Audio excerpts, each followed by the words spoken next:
post them in the chat, and the organizers will assist accordingly. To all guests here in the room today, please note that photographs will be taken throughout the program. If you would prefer not to be included, kindly email the organizers that's being presented on the screen in front of you after the session. We will also be having a panel discussion later this afternoon. A QR code will be presented so that you may scan and you can submit your questions to the speakers via Slido. Thank you.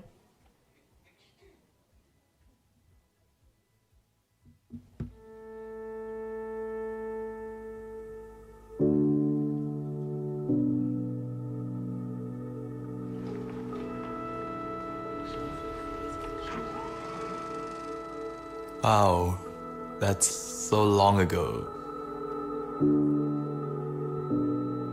My mom, she used to live in poverty. She managed to got a chance to study overseas in the UK, but due to not having the financial freedom or the financial stability to do so, she had to let this chance slip. So that's why she emphasized heavily on education. Same goes to my dad. In Malaysia, we have several institutions, remarkable ones, but still Monash. Monash was my first and definitely my last choice. In Monash, Malaysia, this is big environment with different people from different culture, from different background, and everyone is so connected. The first time when I enter class, there's different students from different countries. Oh, I'm from Japan, I'm from Zimbabwe, I'm from Indonesia, I'm from Pakistani, and I was like, wow. I'm majoring in international business. So it's a great way for me to know the people, the tradition, the culture.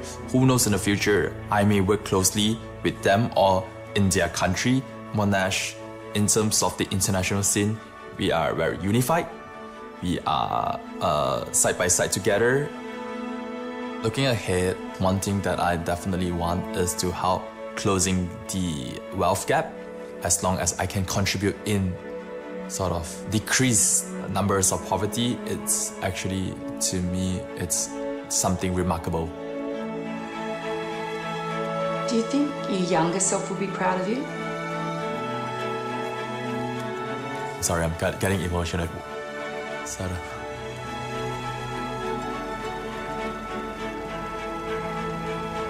Hi Jackson, I think we are so cool, making everybody smile all the time. Mommy and Daddy will be so happy.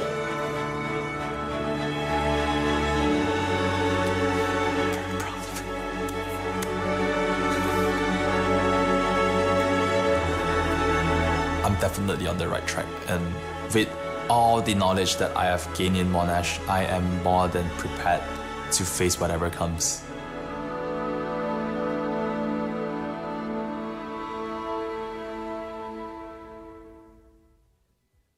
Is time running out to create a world we'd be proud to leave behind?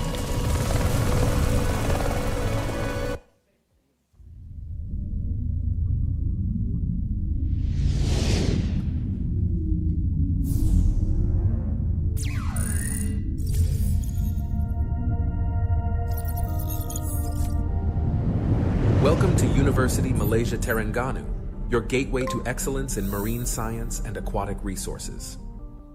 Strategically located by the breathtaking coast of the South China Sea, our university offers a unique environment for students passionate about marine studies. At University Malaysia Terengganu, we specialize in a niche area, marine science and aquatic resources. In addition to our extensive academic programs in our niche areas, we proudly offer a variety of programs related to technology and social sciences. University Malaysia Terengganu offers unique resources and cutting-edge technologies to support your journey in marine and maritime studies. We are committed to pushing the boundaries of marine science and advancing our understanding of aquatic resources. From the Ocean Teacher Global Academy to the Enos Research Gallery, Climate Change and Adaptation Laboratory, and Ship Bridge Simulator, we offer exceptional facilities and programs.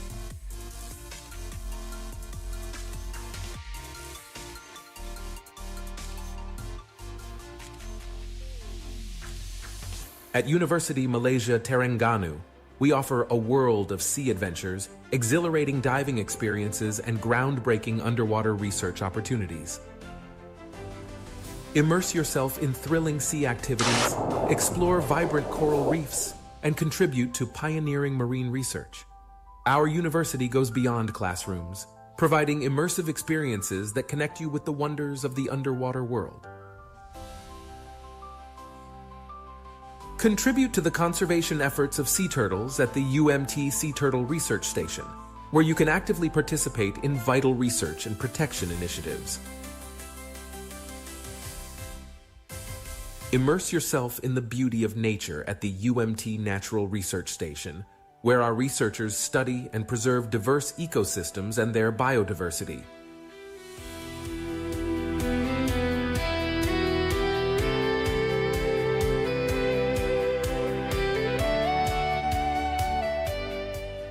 Collaborate with industry partners through our translational research programs, where we bridge the gap between academia and real-world applications.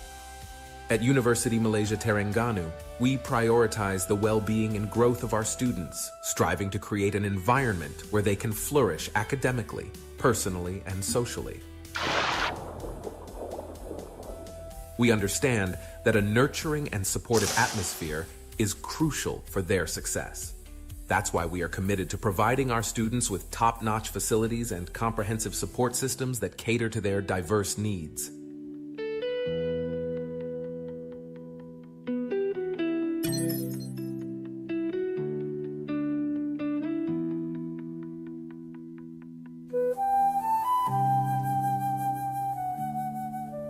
Our international collaborations broaden horizons and expose our students to global perspectives. Through exchange programs, joint research projects, and international conferences, we foster cross-cultural understanding and prepare our students to thrive in a globalized world.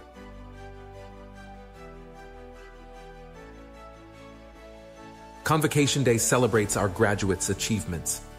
With 35,000 graduates in diverse fields, they make a meaningful impact. They embody our quality education and transformative experiences. Join us in shaping the future of marine studies and making a positive impact on our world.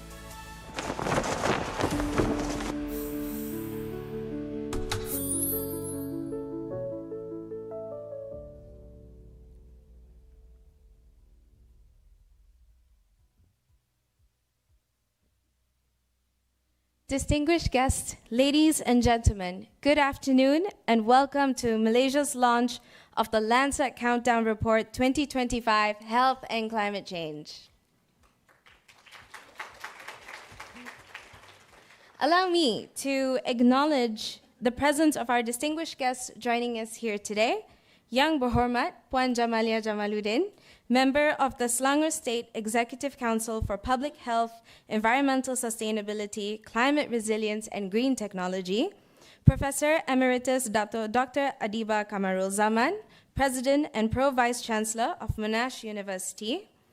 Professor Dr. Muhammad Salmi bin Muhammad Sohod, Chairman of the University Malaysia Terengganu Board of Directors. Professor Technologist Dr. Muhammad Zamri bin Ibrahim, Vice Chancellor of University Malaysia Terengganu. Dr. Marina Romanello, Executive Director of the LANCET Countdown. Professor Dr. John Rose Austin Jayalal, President of the Commonwealth Medical Association. On behalf of Monash University Malaysia, University Malaysia Terengganu, the Regional Hub for Asia Climate Change and Health, and the Selangor Climate Adaptation Center, we are pleased to welcome all of you here this afternoon. Today's program brings together policymakers, health professionals, researchers, and climate leaders to examine the latest evidence on climate change and health and to explore how these evidence can inform action at national and subnational levels. My name is Alia, and I will be your MC for today. Now, to open the program, we begin with welcoming remarks from President and Pro-Vice Chancellor of Monash University Malaysia. Please welcome Professor Emeritus Dr. Adiba Kamarul Zaman. The floor is yours.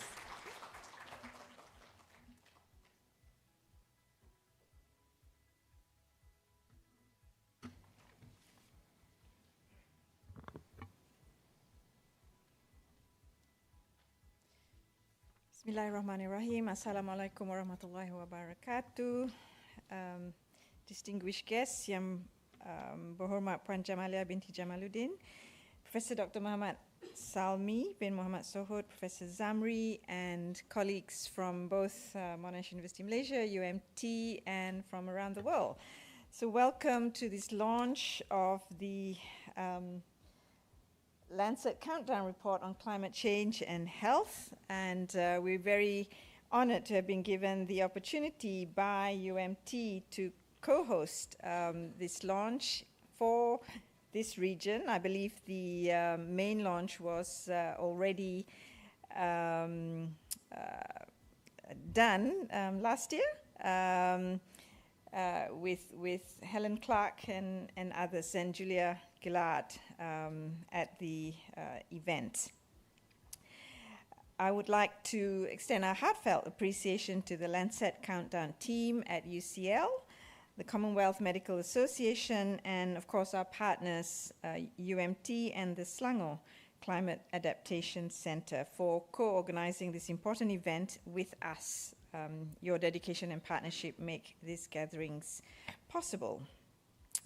Now, the LANCET Countdown represents one of the most important global efforts to monitor the health impacts of climate change, and bringing together more than 50 academic institutions and UN agencies, including the WHO and WMO.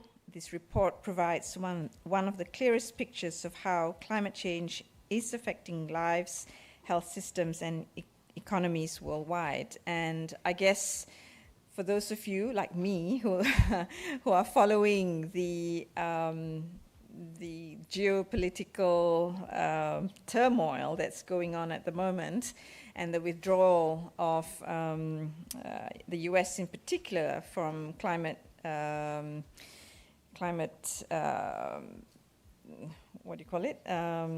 sort of discussions and commitments, I think this kind of monitoring is needed more than ever.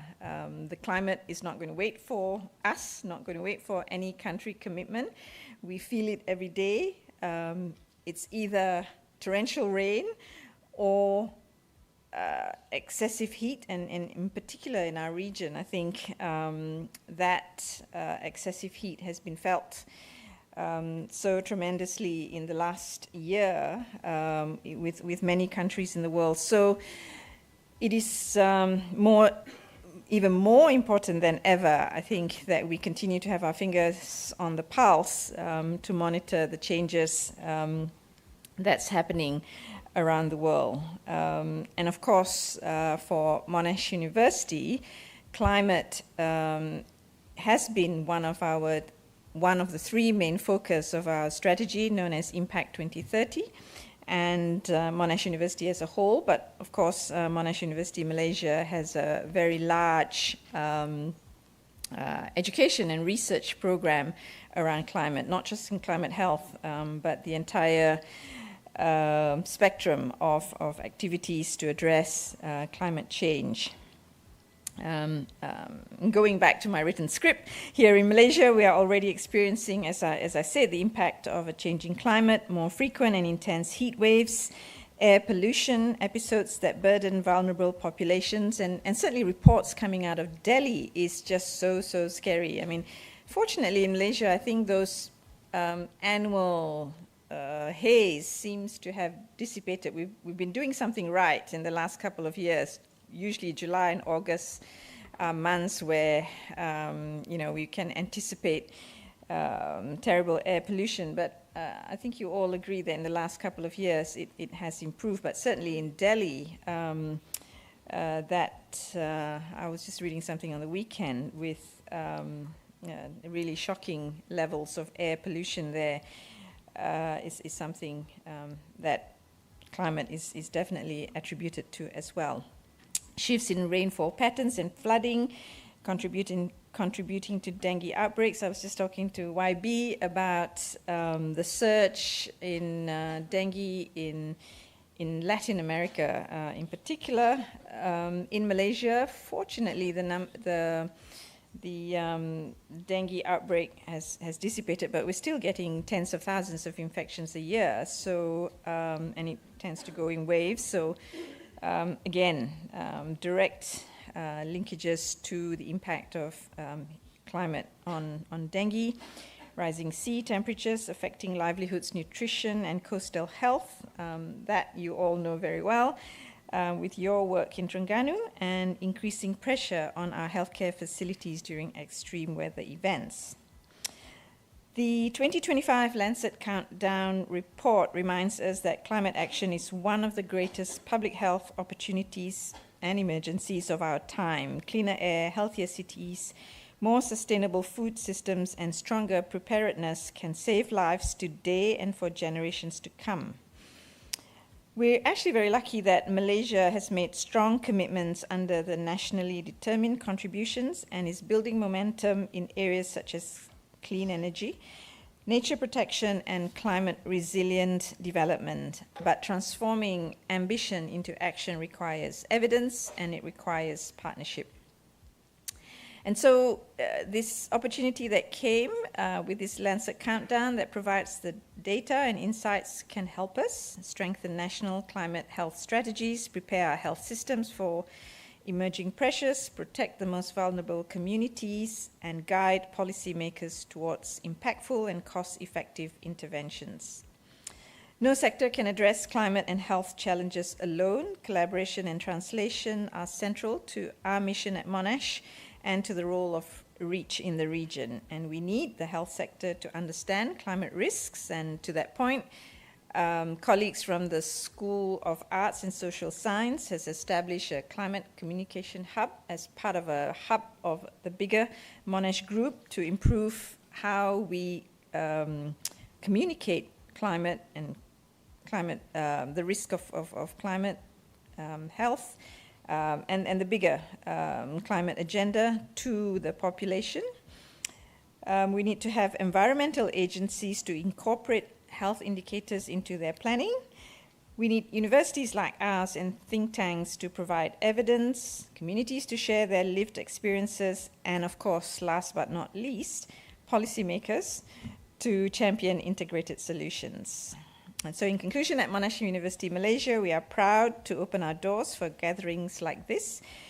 They strengthen the fabric of collaboration that Malaysia needs to move forward on this and other key issues.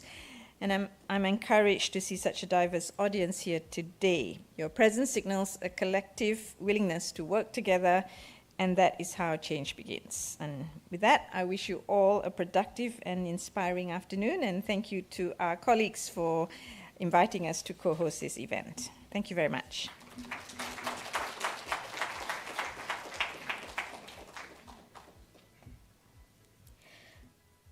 Thank you, Professor, for setting the context for today's program and for your leadership in advancing climate and health conversations in the region. Our next speaker represents one of Malaysia's leading institutions in marine, environmental, and climate research. Please welcome Professor Technologist Dr. Muhammad Zamri bin Ibrahim, Vice Chancellor of University Malaysia Terengganu, for opening remarks.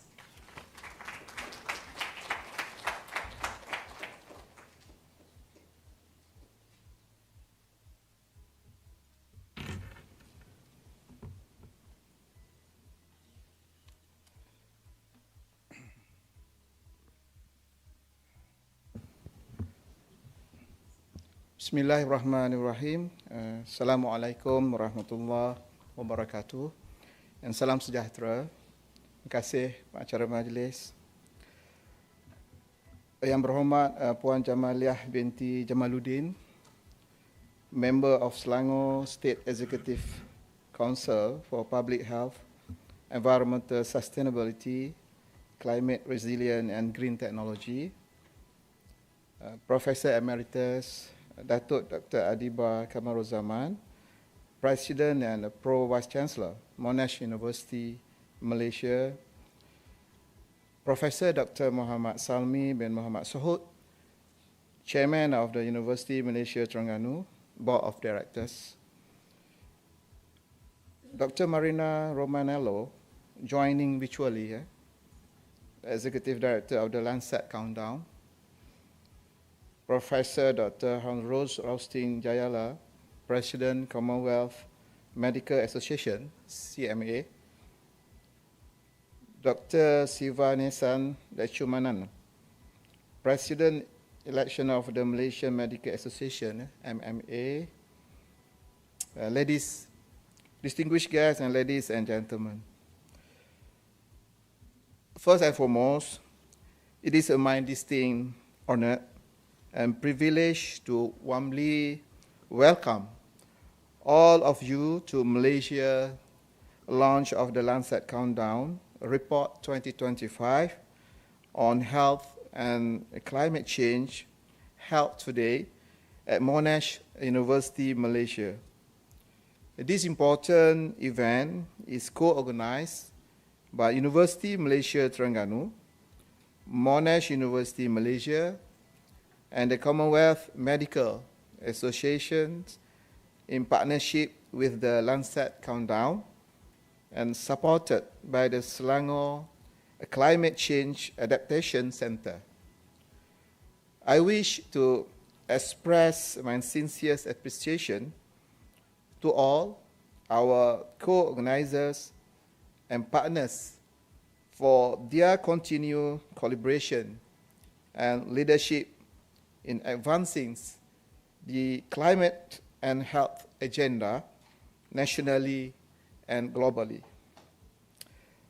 Ladies and gentlemen, the LANCET Countdown has consistently reminded the world that climate change is not only an environmental challenge, it is a profound and growing public health emergency, shaping exposure to heat, food insecurity, infectious disease, race, and broader determinants of health. At University Malaysia Terengganu, our institutional commitment is firmly anchored in UMT's core strengths, marine science, food systems, and sustainability, and we continue to align our research and innovation to national needs in climate resilience and health protection.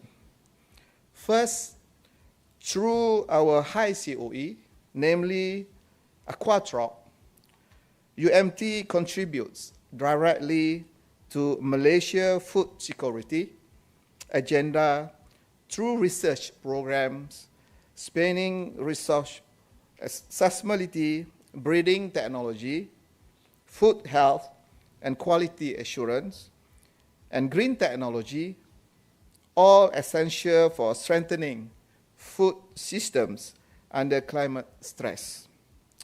Second, UMT is strengthening national capacity on climate and ocean through the Institute of Climate Adaptation and Marine Biotechnology, ICAM.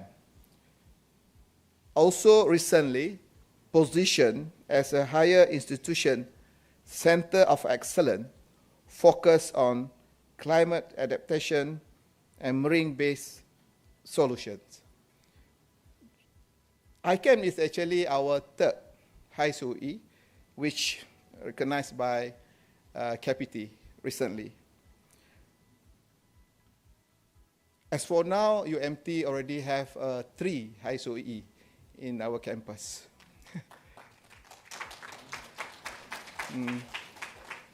These efforts reflect a shared understanding. Protecting health in a warming world requires resilient ecosystems, resilient food systems, and evidence-informed public policy.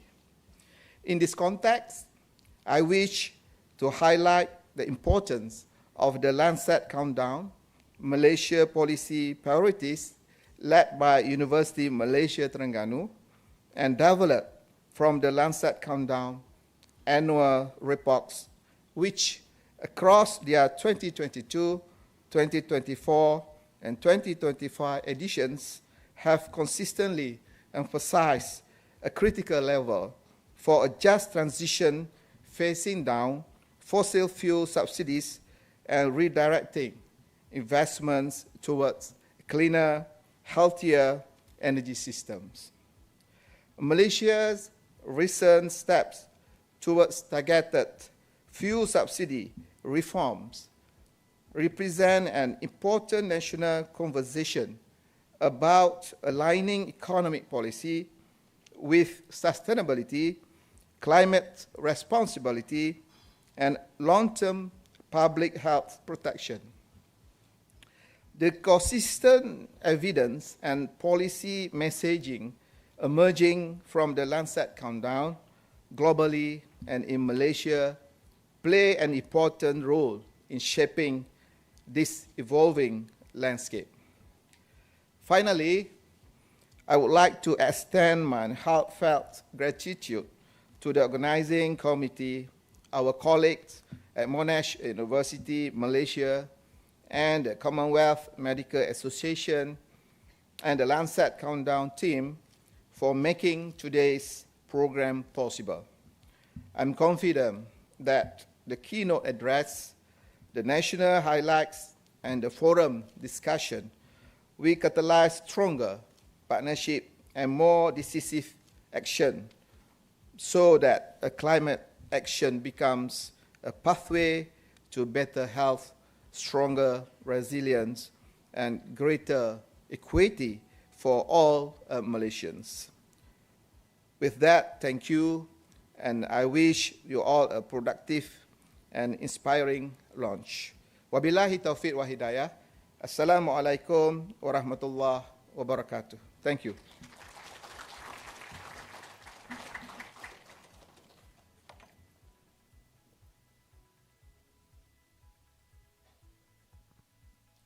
Thank you, Professor, for those remarks and for highlighting the importance of academic collaboration in strengthening climate and health responses. The official launch of today's program will now be delivered by Selangor State Executive Councillor for Public Health and Environment. Please welcome Yang Berhormat Puan Jamalia Jamaluddin.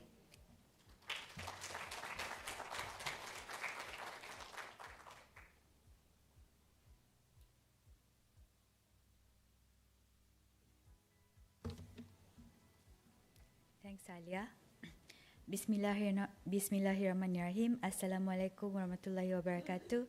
Salam Malaysia Madani, salam kita Selangor maju bersama, salam Selangor sihat dan salam sejahtera. Yang berusaha Profesor Emeritus Datuk Dr. Adiba Kamarul Zaman, President and Pro Vice Chancellor of the Monash University Malaysia, Prof. Dr. Muhammad Salmi bin Muhammad Sohot, Chairman of University Malaysia Terengganu, Board of Directors. Yang berusaha Profesor Teknologis Dr. Muhammad Zamri bin Ibrahim, Vice Chancellor of the University Malaysia Terengganu, Dr. Marina Romanello, Executive Director of LANCET Countdown, Professor Dr. Maisam Tabai, the lead collaborator of the LANCET Countdown in Malaysia and lead author of the Malaysia Policy Priorities 2025, honorable guests, ladies and gentlemen. It is both a privilege and honor to stand before you today at this very important event, the launch of the LANCET Countdown Report 2025 and the presentation of Malaysia's Policy Priorities 2025. And today we are here not just to witness the unveiling of critical research, but to reaffirm our collective commitment to address urgent threats to human health posed by climate change and to scale up solutions that protect lives, strengthen resilience, and advance sustainable development. Ladies and gentlemen, the LANCET Countdown 2025 report reveals that the health impacts of the climate change are worsening, and delay in action is costing lives and also the livelihoods around the world. And millions of people die each year due to the continued fossil fuel dependence and rising greenhouse gases emissions, and also inadequate adaptation to a changing climate. And these are not distant projections, they are real, measurable harms that are happening right now. Heat waves, floods, and other climate-related hazards are increasing both in frequency and severity. And the global rate of heat-related deaths has surged exponentially, causing hundreds of thousands of premature deaths annually, and climate change is expanding the transmission of diseases such as dengue, which all directly affecting human well-being and the health system with disproportionate impacts on vulnerable populations. Air pollution, closely linked to climate change, remains a major threat to the public health.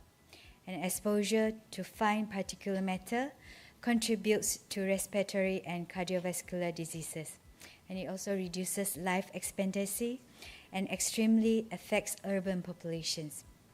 So reducing emissions from fossil fuels and industry not only mitigates climate change, but at the same time it also delivers immediate and substantial health benefits.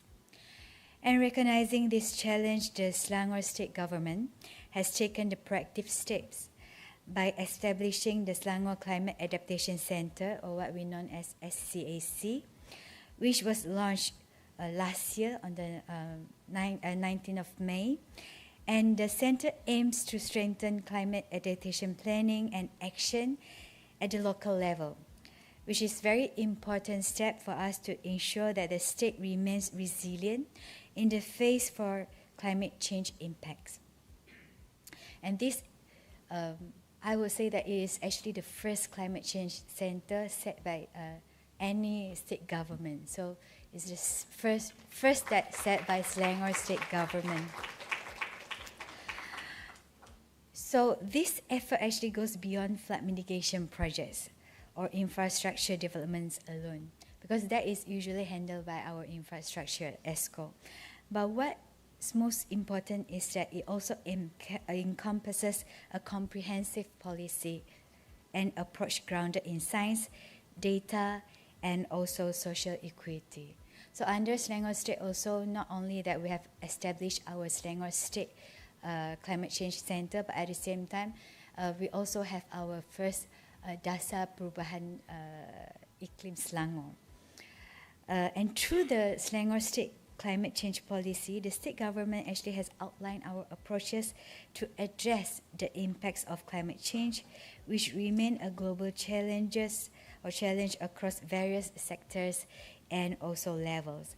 And this policy provides a guidance on balancing the economic development with environmental conservation, as well as supporting a just and inclusive energy transition for all sectors of society.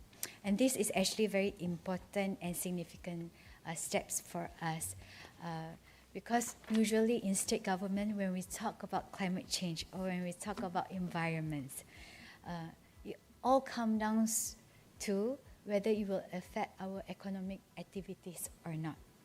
I think that is a very realistic and practical discussion that we need to have, because if you want to implement any policy within state, if you don't include the topic of economic, and it's very challenging for us to actually move forward. So significant steps have to also be taken with the restructuring of the Selangor State Climate Action Council, which previously was chaired by me. I have chaired it for a few, meetings, and I realized that it's not very successful. And the reason why is I've got a lot of senior ESCO ahead of me. So it's very challenging to actually, not to say instruct, it's even very challenging to advise them to think or care about climate change issues. So, what kind of change we have made is that we made Menteri Besar yang amat berhormat Datuk Seri Amiruddin Syairi to be the chairman of this committee. So the Council serves as the primary platform for setting the direction of state policies and climate action initiatives, so that our Menteri Besar can actually ensure that the other ESCO also are in the board to work this together with us from my office. And distinguished guests, just now we touched a little bit about dengue. I want to touch a little bit about dengue as well, because in Selangor we always champion it. You know, the dengue cases, not something that we are proud of, but it's also because of the nature of our state, which I think we have the highest population, the density, and also, of course, our economic development and whatnot.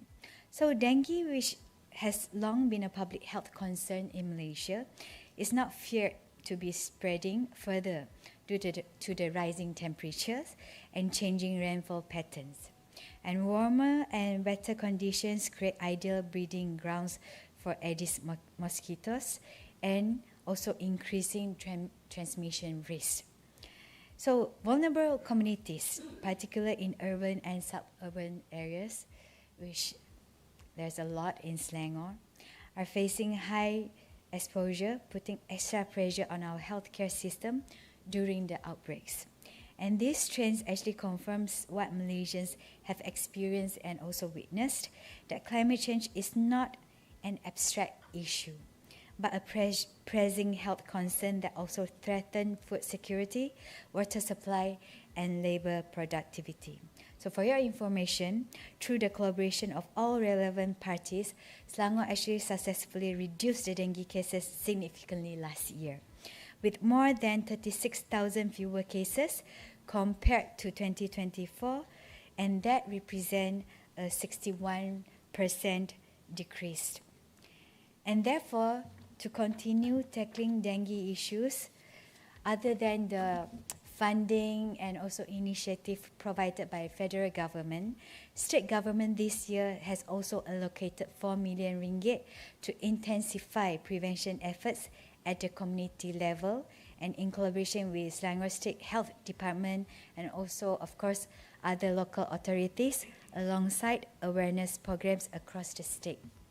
So I want to take this opportunity to actually touch about it, because I see that there's a lot of future, partnership that we can have, not only with our local authorities, but also with universities, that we can see that probably there are some better solutions, more creative ideas that can come up from our meetings or project in the future. Because we also don't want to do the same thing over and over again, hoping for a different result. So ladies and gentlemen, this year's report tracks progress across 5 key domains. Firstly, the health hazard, exposures and impact. Secondly, the adaptation, planning and resilience for health. And then mitigation actions and health core benefits, economics and finance. And lastly, public and political engagement, which I think is a very important point for us to focus at. It provides the most comprehensive global evidence, yet climate-related health risks and identified opportunities. And the policy priorities for Malaysia that will be presented today will help us to translate global evidence into locally relevant actions. And it charts a roadmap for strengthening climate resilience in public health system, embedding health in climate agenda and development planning, and mobilizing policy and finance to protect our communities. And today's event is about solution as much as it is about challenges. So it is about strengthening our partnership between government, academia, civil society, communities, and the private sector. And this is important to ensure that climate actions become health actions and that health considerations are central to climate policies. And I extend my deepest gratitude to the LANCET Countdown, the organizing committee, and all the contributors for bringing the rigorous global evidence to Malaysia's doorstep. And your work equips us with the data and insights we need to act with urgency and accountability. To the younger generation, present today.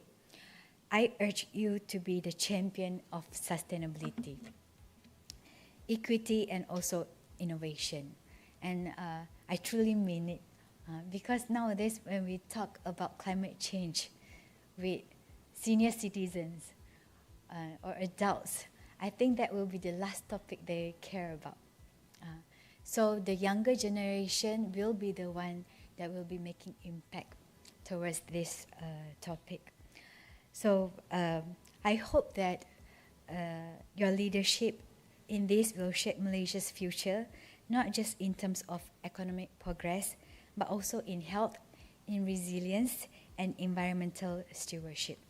So in closing, let us recognize that climate change is a shared challenge rooted in our shared community and shared humanity. By embracing collaboration, science, and compassion, we can build a healthier, more resilient Malaysia for current and future generations.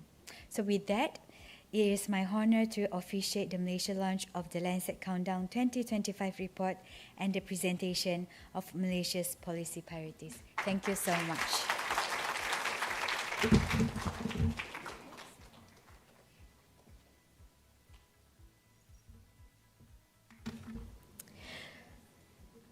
Thank you, YB Jamalia, for the officiation speech and for reinforcing the role of state-level leadership in protecting public health and amid climate challenges. Now, before we continue on with our program, on behalf of the organizing committee, we would like to take a group photo. And with that, I kindly, at this point, request for everyone to show us the biggest smile possible. The more back teeth we can see, the better.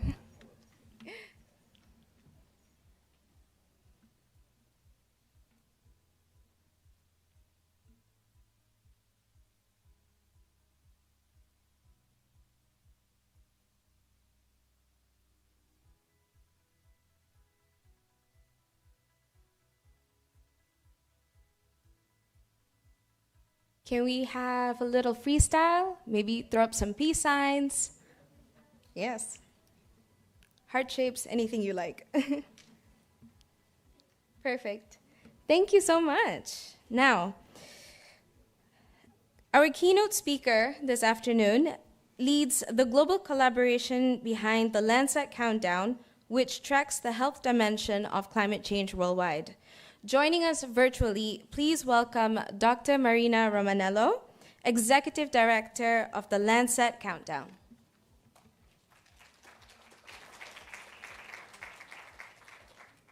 Distinguished guests, esteemed colleagues, excellencies, I'm so delighted to be here with you for the Malaysian launch of the 2025 report of the LANCET Countdown on Health and Climate Change.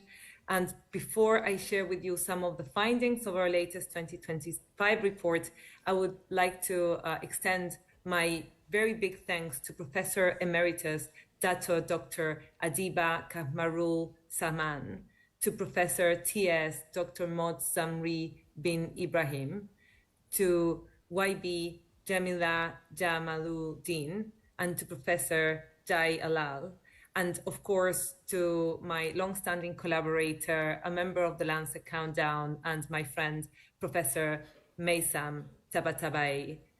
It's a huge honor for me to be here with you today. I'm sorry I cannot be there in person, but I will attempt to summarize in 10 short minutes some of the findings of the 2025 report of the LANCET Countdown on Health and Climate Change, and I will focus on some of the global findings of our report this year.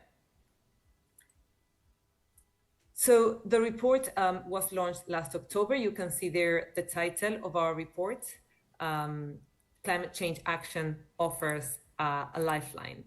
And this is the 9th iteration of the LANCET Countdown's annual report, consisting of 57 indicators with data, each of them complex indicator, a complex project of research in its own right that help paint a comprehensive picture of the evolving links between health and climate change around the world.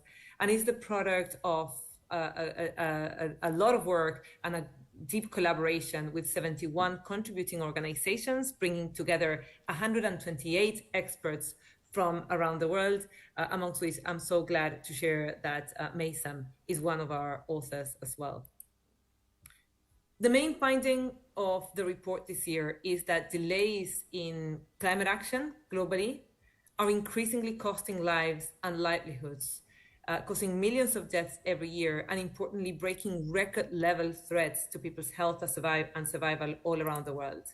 In a snapshot, this is what the indicators that we have monitoring the health impacts and risk of climate change look like, with each indicator in that heat map presented on a row, and the data of those indicators presented such that blue colors represent better conditions for health and red colors represent worse conditions for health. And it doesn't take much to see that in time, we're seeing in the time series, in each horizontal line, a rapid shift towards rapidly worsening health conditions for health. And in fact, the hashes that you see on the last column represent those indicators for which the latest year of data has broken a record level of impacts or risk to health. And we find 65% of the 20 indicators in which we monitor these threats have reached a concerning new record of risk of health to people's health in the latest year of data. This shows a situation in which climate change is starting to affect through many different dimensions people's health, people's survival, and generating multiple coexistent threats and impacts that will ultimately undermine both the environmental, the physical, then the socioeconomic determinants of health and well-being, generating a perfect storm for ill health globally. Just very rapidly to share what some of these indicators look like. For example, we're seeing that deaths associated with heat exposure have increased globally, reaching over 500,000 deaths that we can now attribute to heat exposure. And we're also seeing that people globally were exposed to about 19 days of health-threatening heat waves in the past 5 years of data, 84% of which would have not been expected to occur if it were not for the human effects on the climate. This means that our activities of greenhouse gas emissions have already been associated with this growing exposure to heat waves, and as you can see on screen, with a fast-growing mortality also attributable to heat exposure.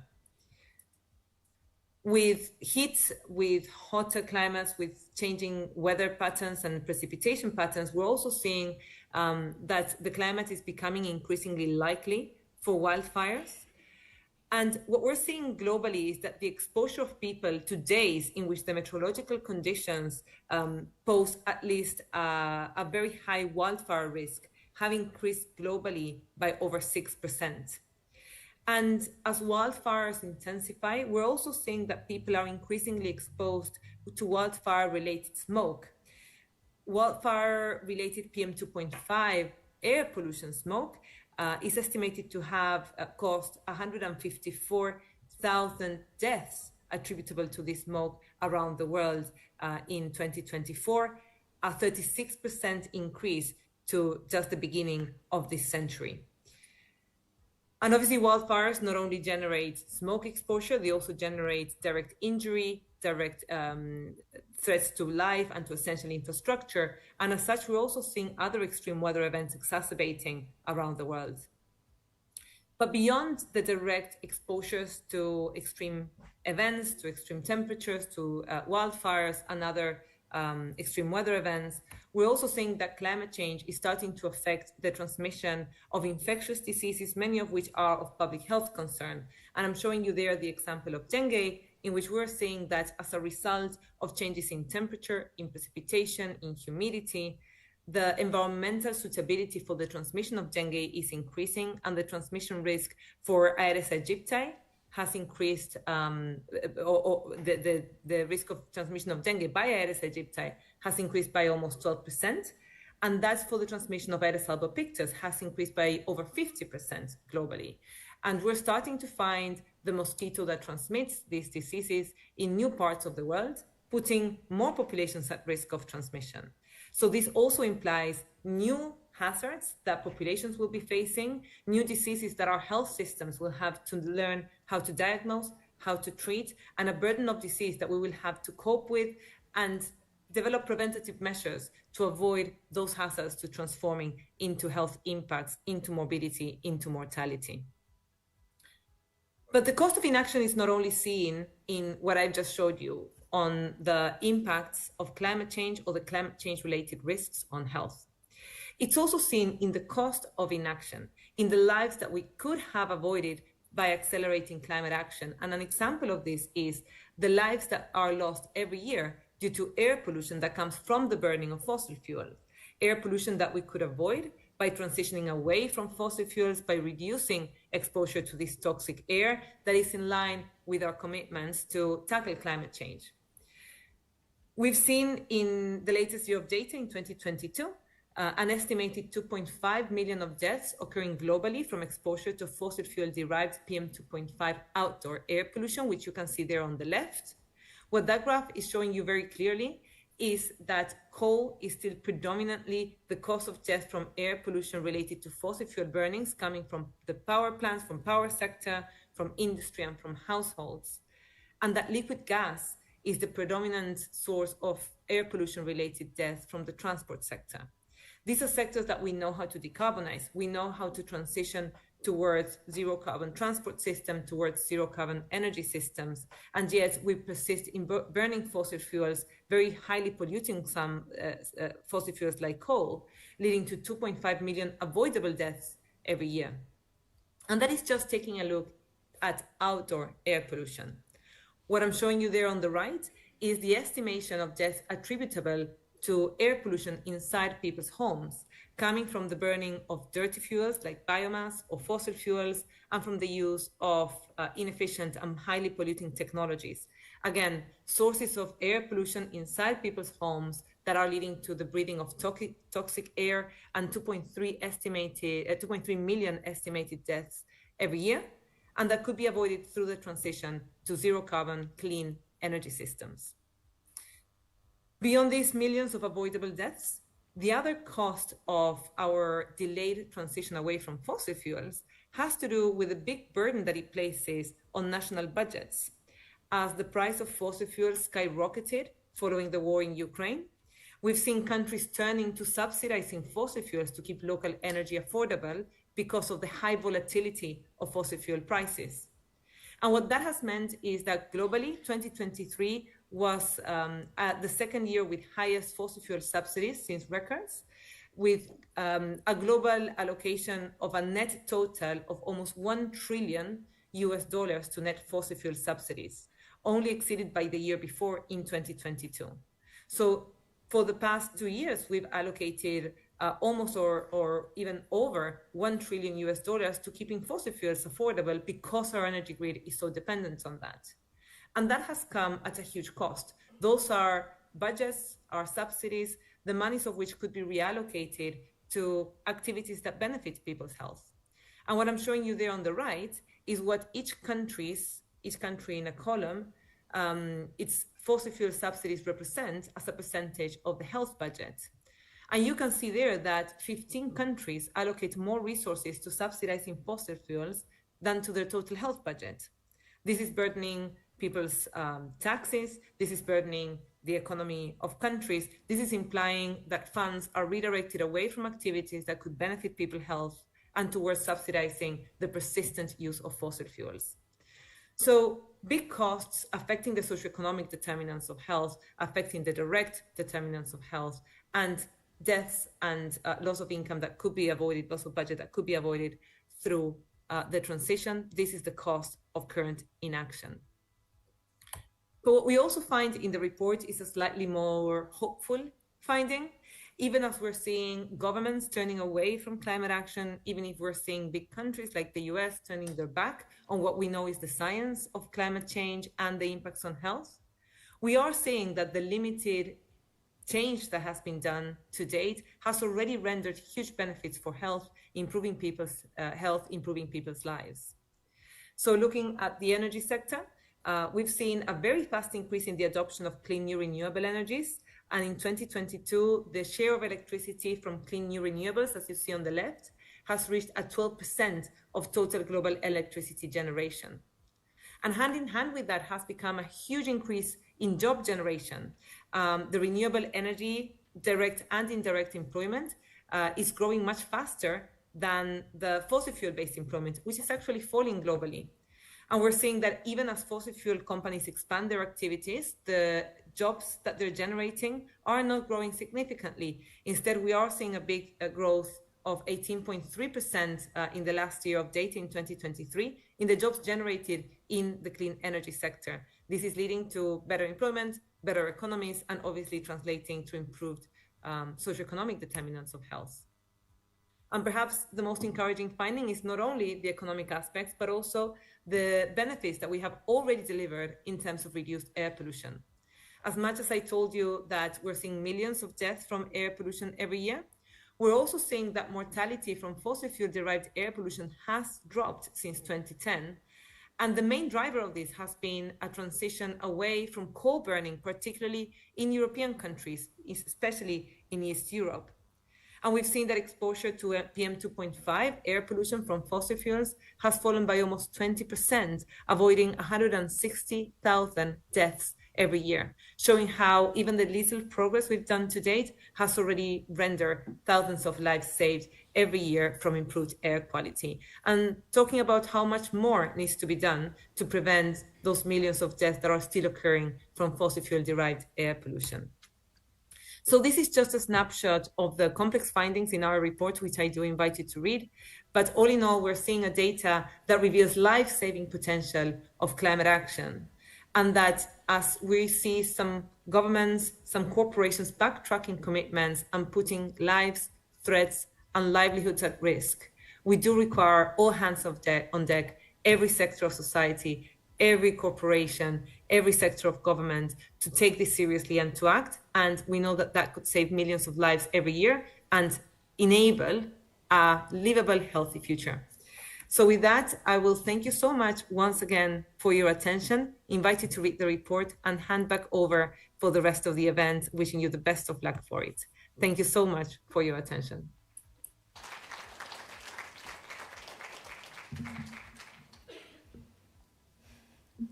Thank you, Dr. Marina, for a compelling keynote and for clearly framing how climate change as a defining public health issue of our time. We will now turn to the key findings of the LANCET Countdown 2025 report. To present the highlights, please welcome Professor Dr. Maysam Tabatabai.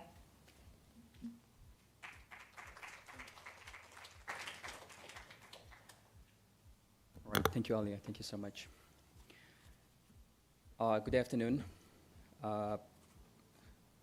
Yang Berhormat Puan Jamila Jamaluddin, member of the Selangor State Executive Council for Public Health, Environmental Sustainability, Climate Resilience, and Green Technology, Professor Emeritus Dr. Adiba Kamaruzzaman, President and Pro-Vice Chancellor, Monash University, Malaysia, Professor Dr. Salmi bin Mohsahur, Chairman of the University of Malaysia, Terengganu, Professor Technologist Dr. Mohsen Ibrahim, Vice Chancellor, University of Malaysia, Terengganu, and Professor Jalal, President of Commonwealth Medical Association. We also have immediate past President of Commonwealth Medical Association, my friend and brother, Dr. Muruga Raj. We have Dr. Siva, the President-elect of MMA. We have had the pleasure of working with MMA over the last few years. We have plenty of important people in the hall. We have Dr. Rabitit, the Director of United Nations University Institute of Public Health, and plenty of other colleagues. My colleagues from University of Malaysia Terengganu are here, and ladies and gentlemen, Mrs.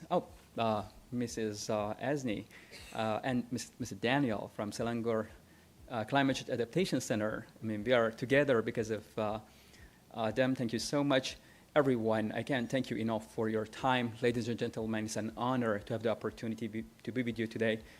We also have another co-author of the LANCET Countdown flying in from United States just a few days ago to be with us, Professor Mazi Amradilake. Thank you, Prof. Mazi. So the importance of today is that we have brought together a diverse group of people, and some of them happen to be policymakers, and this is very important. And thanks to Marina, you already know about the overall structure of the Lancet Countdown, the major findings of the Lancet Countdown 2025 report, and I'm going to walk you through some of the findings and also present to you some of the findings that we put together in the policy priority for Malaysia 2025. All right, can I move the slide here? All right, thank you. Okay, so the structure of the Lancet Countdown, very briefly, there are 5 working groups in the Lancet Countdown. As you can see here, we have health impacts of climate change, working group 1, and then surrounded by basically health adaptation 2 and health benefits of mitigation, and then we have economics aspects and political aspects around it. So the highlights of the report that I'm going to present to you, where I should move it.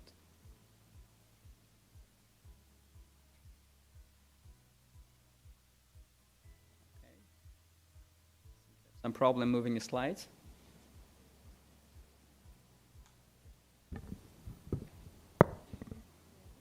Okay, all right, yeah, moving. Thank you for bearing with me. So the findings that I'll present to you coming from 2 sources. One of them is the Lancet Countdown report, and if you don't mind me, I try to speak louder. I'm not a static speaker. Can you hear me very well? Fantastic. Don't worry about it.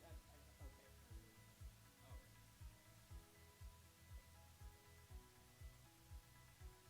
Am I audible? Okay, fantastic.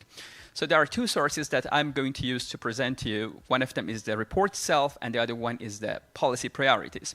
So the number here represents, or correspond rather, to the number of the indicators in the report, and some of them Marina touched globally. I'm going to touch the Malaysian data as well, because it's more relatable.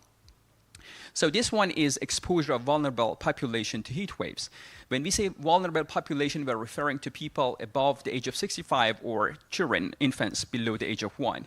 As you can see here in 2024, people older than 65 years and infants younger than 1 year experience over 300% and close to 400% more days of heat waves per person, respectively, compared to the baseline 1986, 2005. That's a huge increment, ladies and gentlemen, and put the health and well-being of those populations seriously at risk. So, all right. So Marina also touched this. How much of this could have been avoided if there were no climate change? 85%, close to 85% of those heat wave exposure could have been prevented if we had started being more sustainable a few decades back, or preferably when we started getting industrialized. All right, and here is about Malaysia. So over the period 2000-2024, children younger than 1 year old of age experienced 800% more person days of heat wave exposure annually relative to the baseline, the same baseline, 1986, 2005. So that's huge.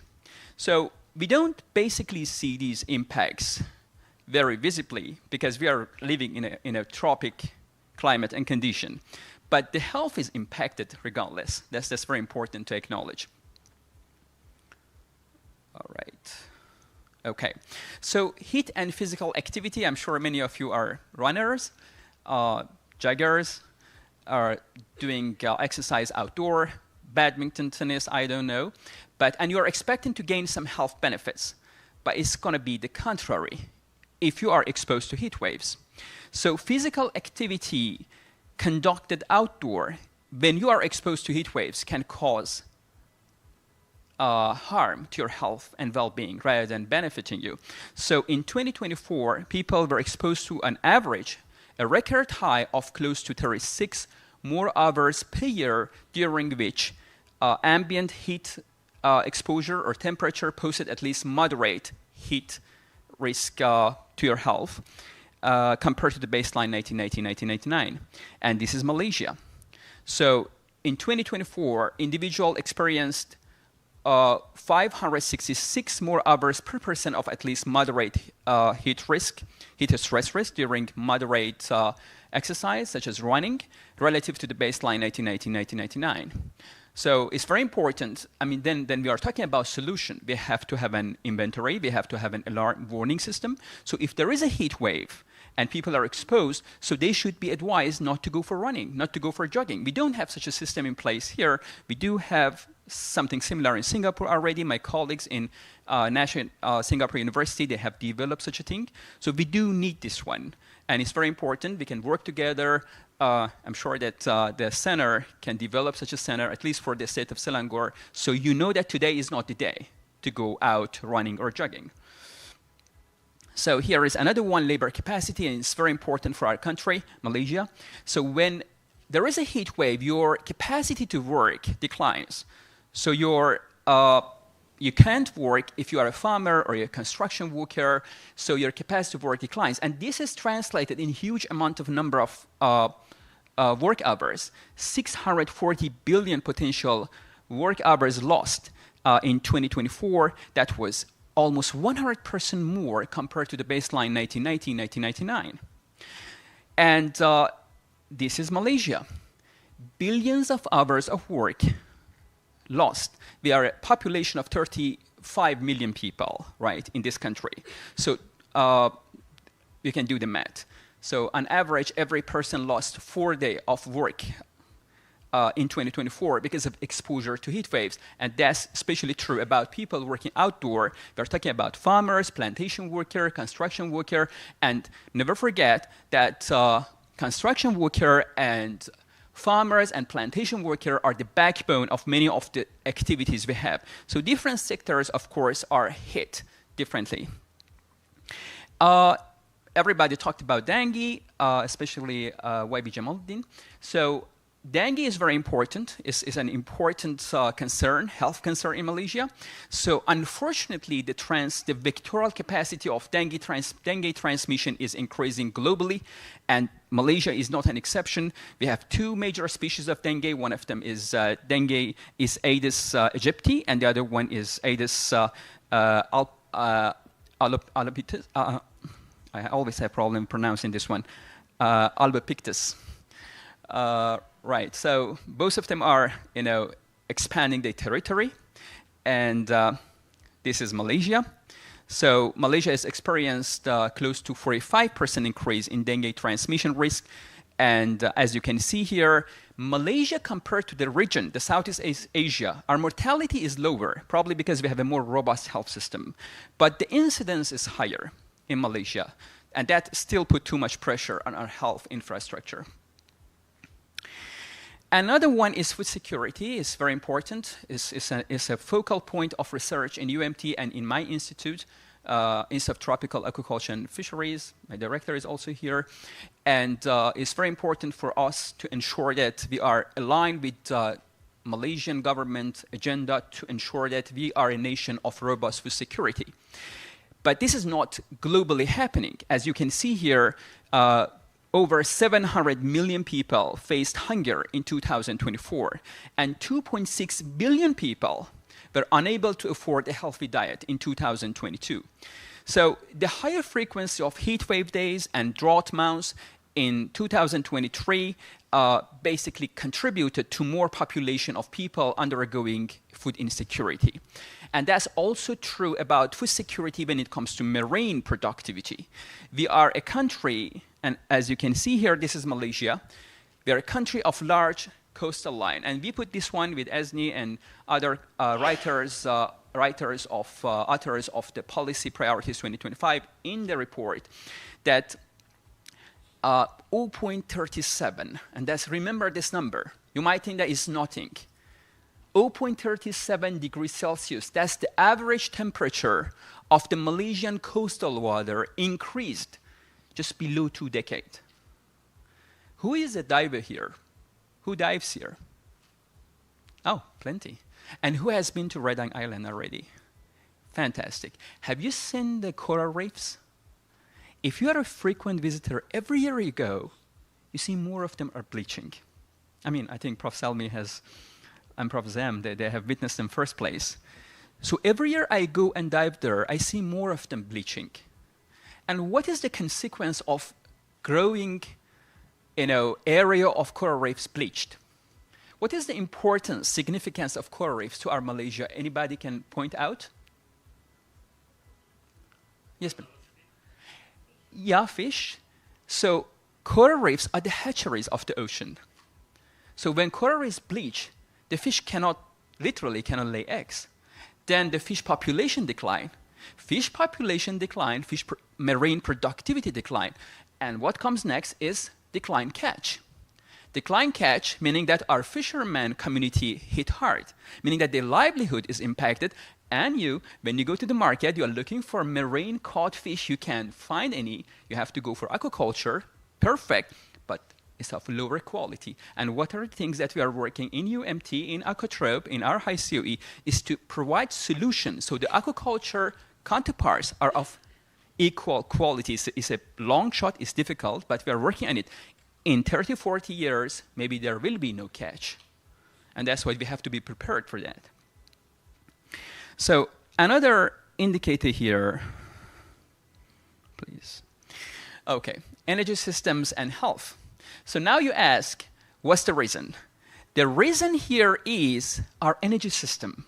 Our energy system is highly dependent on fossil fuel. And you can see here, you can see the countries based on HDI, and you can see the global one, the black dashed line. That's the carbon intensity of the global energy system, plateauing over the last few decades. No improvement. We are introducing renewable energy capacity, but that's hardly enough. So we are still polluting the environment by consuming too much fossil energy. All right, so this is coal. So coal is the main culprit here. Is the most carbon-intensive fossil fuel and a major source of toxic air pollutant, making its phase out vital for health and climate. So the use of coal use for electricity rose to around 10% in low Human Development Index country since 2016. Still, the majority of countries all around the world are highly dependent on coal to meet their energy demands. And so this is renewables. We have made some progress. We have developed our renewable energy capacity, but we are still substantially lower than where we should be or where we should have been. Okay, Daniel, I'm wrapping up. Thank you. So this is about Malaysia. So we are doing a great job in terms of, we are doing fossil fuel phase out or phase down, as Asni always correct me. And we are implementing renewable energies. But we have to accelerate this one. And I should tell you that since 3-4 years ago, UMT has been developing policy priorities. And I'm pleased to tell you that we have put it every year in the policy priority, fossil fuel phase down. And we are glad that the government of Malaysia are already doing it. And it's a fantastic job they are doing, by the way. We should be proud of our government because they are phasing down beautifully. Because we are putting a quota. I mean, compared to many countries doing nothing, Asni. So we are phasing down. We have a quota. Yeah, every Malaysian has a quota of 300 liters per year, right? I assure you that next year it's going to be lower and lower and lower. So that's spreading a safety net for the vulnerable population of the country while we are phasing down gradually. This is something. Believe me, this is a start, and we could have had way worse situation in 10 years if we hadn't initiated. I hope they do it. I hope they know that how they are managing it and continue doing it in a sustainable manner. So air pollution sector, I think I need to move some of them. I present the Malaysian one only. So this is about mortality from ambient air pollution. I skip the global data. I only present the Malaysian data, if you don't mind. So over 22,000 people died of our fellow Malaysian compatriots in 2022 only as a result of exposure to particulate matter 2.5. I always make this example during my talks because it's not tangible to many people. They think that, oh, is it clear air today? I can go jogging. But PM 2.5 is quite dangerous, ladies and gentlemen. If you get a strand of your hair, get a cross-section, you can place 70 particles of PM 2.5. So the area around you can be crystal clear, but you are surrounded by PM 2.5. It penetrates so deep into your pulmonary system. It can pass through many of your barriers, and it can get you sick. So it's very important. And coal, ladies and gentlemen, is the main culprit. So as you can see here, 61% of the PM2.5 you are surrounded by is generated by coal. All right. Okay, skipping this one. This is Malaysia. In 2020, the monetized value of the premature mortality. So some people die in Malaysia, we just said it. So they die premature. They were not supposed to die if they wanted to, if they were not exposed by this high volume of air pollutant. So that's $21 billion. $21 billion. That's what the money that we lose because of those premature deaths. All right, and what we are trying to address here. We still have a net negative carbon price despite the new policies, and meaning that the fossil fuel subsidies exceed the carbon price. And how much is that? $6.5 billion in 2023. That's the money that we subsidize, our government subsidized fossil fuel in only 1 year. All right, and this is my last media engagement. So what we need really is to work together, ladies and gentlemen, every one of us here, regardless of our position, regardless of our reach, to influence the media, to make sure that the media address climate change and health together, not climate change alone.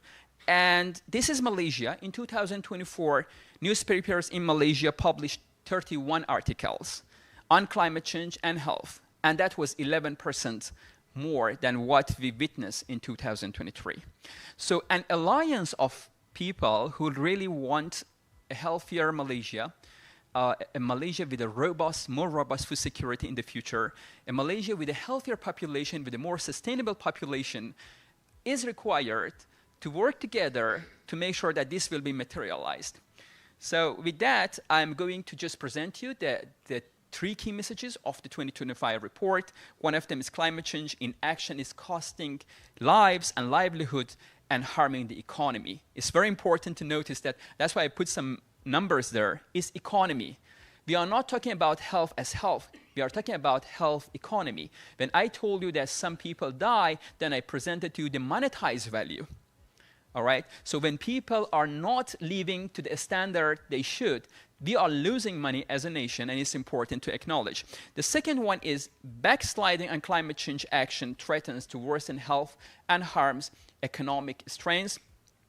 And finally, climate change action, climate change adaptation, climate change mitigation offer a lifeline. So with this, I'm going to end this presentation. Thank you so much again to Monash University Malaysia, Professor Tintin Su, and her fantastic colleagues who have put everything together. I can't thank you enough, Professor Emeritus Dato' Adiba, for working with us at UMT, and CMA hosting us today. And CMA, I'm deeply in debt to CMA. They have been working with us for the last few years, and they have a fantastic jurisdiction of 54 countries. And now the president has flown in today this morning and flying back today only for this event. So I hope that we can have plenty of discussion today and plan something, and there will be an exit plan. I mean, I really don't want this to be over, and then we say goodbye, and then next year we get back together and say, okay, well, what we do this year. So thank you so much again, ladies and gentlemen, for your invaluable time dedicated to this lunch and to my speech. I hope that you're going to enjoy the rest of the lunch. Thank you. Thank you.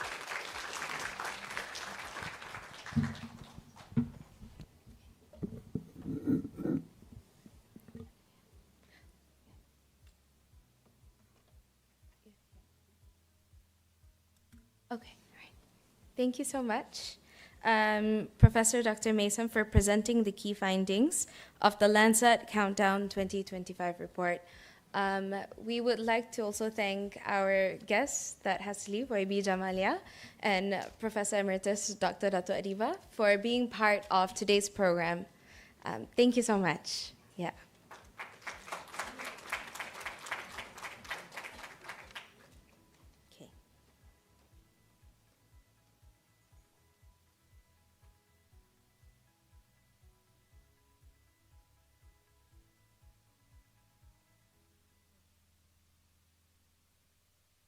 Right. As part of our panel discussion that will begin quite shortly, we will have 3 presentations from experts in the field. And before we have our first speaker to present, allow me to give you a bit of his background.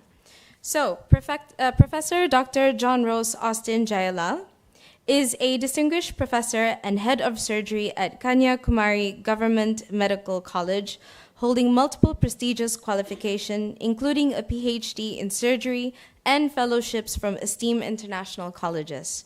A renowned educator and leader, he has served as national president of the Indian Medical Association and currently presides over the Commonwealth Medical Association. His commitment to advancing medical education and surgical practices reflects his motto, "What I am today is a gift from my God, and what I become is my gift to God." And with that, I would like to invite our first speaker to take center stage. Thank you.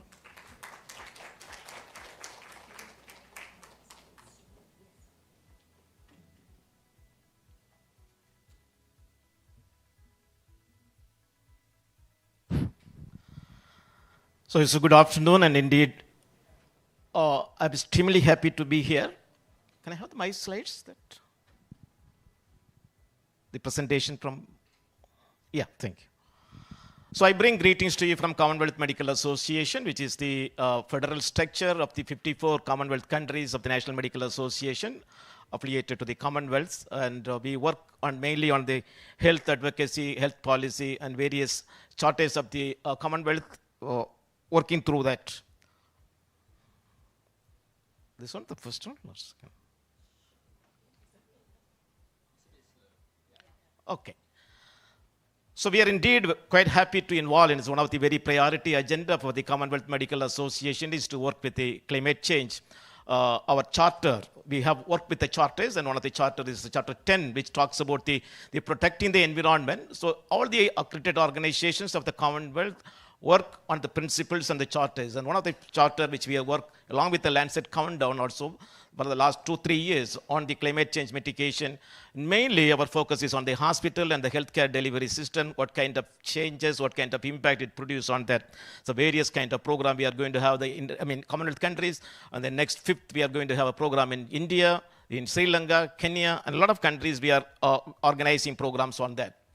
Human beings, right from the ages onwards, 15 billion years ago, a lot of challenges we face often, and we never get vanished totally. But one of the challenges which we now face is the climate change or our environment. That is one of the salient features. So today we are all here to discuss about and how best we will be able to go ahead that. We all know that. So global warming and the climate change.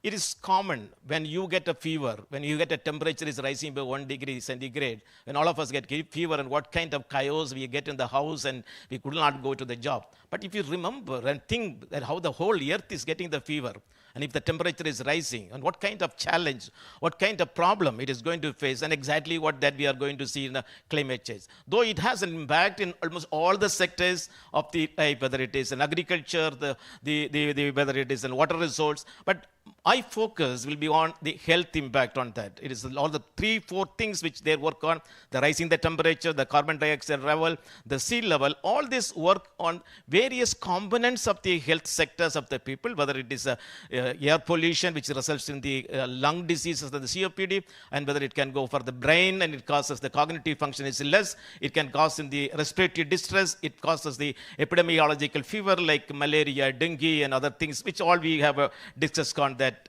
And we know that what is the base mark at which the climate change we work, the Paris Agreement, and none of us can forget. And the target for us is 1.5 degrees centigrade rise can be acceptable. But what we are here today now is almost in the 3.5 degrees centigrade level. So there is a far-fetched idea. What we said in 2025 or 2030, we will reach the target that the climate change will be mitigated, that it is going only for a 1.5 degrees centigrade level. But we are now at the level of the 3.5 degrees centigrade. And if we are going on this level, the sea levels are going to rise and a lot of inhabitant places are going to be vanished. At least 30 30 to 40% of the species of the insects and the animals which you are going to have there die. And the economic burden which is going to be here is a lot of economic burdens are going to be there. All the international organizations, whether it is the World Health Organization, Commonwealth Medical Association, are prioritizing this agenda, and we are putting forward a lot of policies and a lot of recommendations to our member nations to adopt. And the 6 principles which the WHO calls that we need to safeguard our nature, and we need to ensure that the clean access to the water has to be, the access to the clean water has to be ensured, and health energy solutions has to be, the transition has to be made up. A lot of policies, documents which we are making on that, and on that basis that the Commonwealth Medical Association is also working to bring the changes on that. Oh my God. Okay. So what is my focus is on the healthcare challenge. We thought that hospitals are always a resource of health, bring health to the people. Unfortunately, hospitals are becoming the source of the disease, the source of problem. The 10% of the carbon produced the whole worldwide is from the hospitals.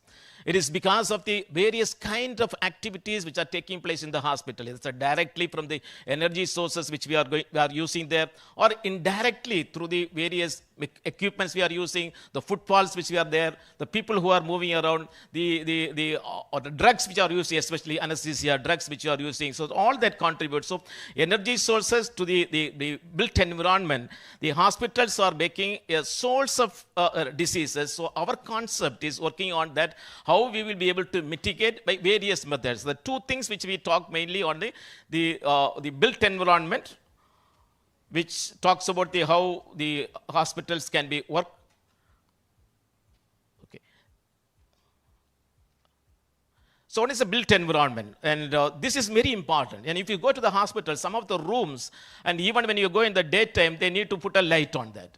And so now we are instructing the doctors and instructing the hospital, when you are building a hospital, you should be solar friendly. There should not be any light which you should use, electricity you should use for a lighting, because it should be in the daytime, the light should come into that. The air circulation should be there adequately, should be made. The cross ventilation should be there, and you do not make it a closed wall. And you should be try to make sure that it's surrounded by a lot of plants, and with your garden if you are making. There's a lot of studies has proved, and if there is a metropolitan city and hospital is there without any plants around, it produces 9 times more heat than an hospital which is there, which is surrounded by the plants around. So making a garden inside and making the number of footfalls, if everything people are going to run around the car inside, then the carbon emission is going to high. If you can recommend by walk or by bicycle. So these are the principles which we talk on the built environment. This is the first policy we recommend to the doctors, that your hospital environment should be made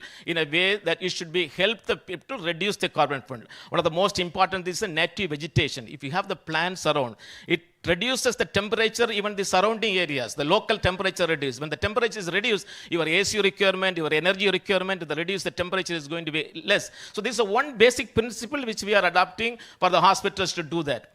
One of the most important principle is called as a carbon neutral health system.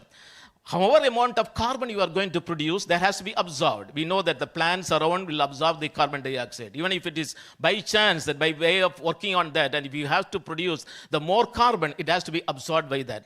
The biomedical waste which we are creating in the hospital, if you see the biomedical waste, in the hospital, there's a 5 to 10% of the biomedical waste, and the rest of it is a common solid waste. When there is a proper segregation, it's not happening, and this 5% will also join with that, and 100% biomedical waste is created. So we try to tell the people, and how do we are going to do the biomedical waste creation we are going to make, how we are going to make the renewable energy sources. And Asia is a country where there is a 60% of the population is living, but we have only 30% of the renewable energy is there. So renewable energy, how we are going to use, and how you are going to use, reduce the footprint.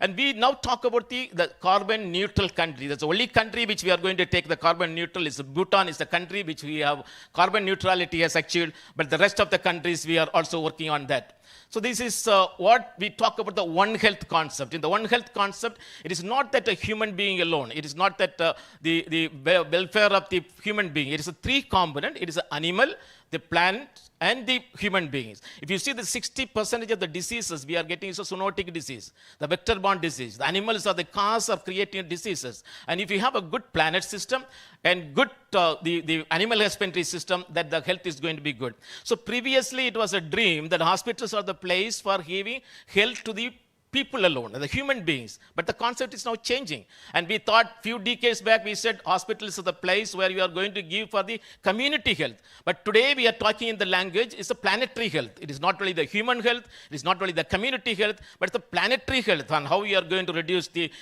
impact of the climate change on the human beings, and that is the priority. So we the Commonwealth Medical Association proposed to have one health concept, not as a human and the hospital as an isolated, in combination with the vector-borne and the zoonotic disease, and we need to go on that.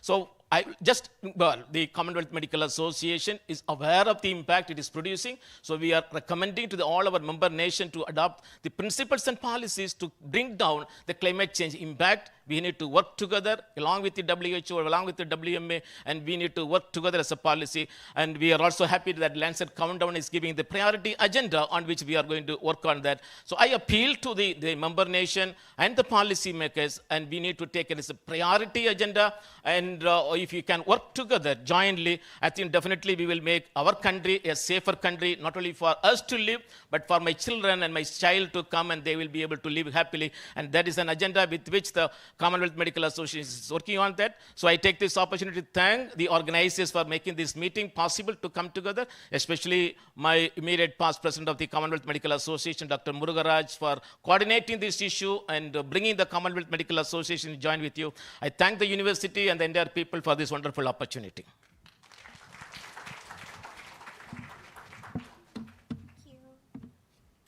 Thank you so much, Professor, for such a riveting presentation. On to the next expert. May I call upon Professor Dr. Tintin Su. She is a clinically qualified public health physician and researcher with over 25 years of experience.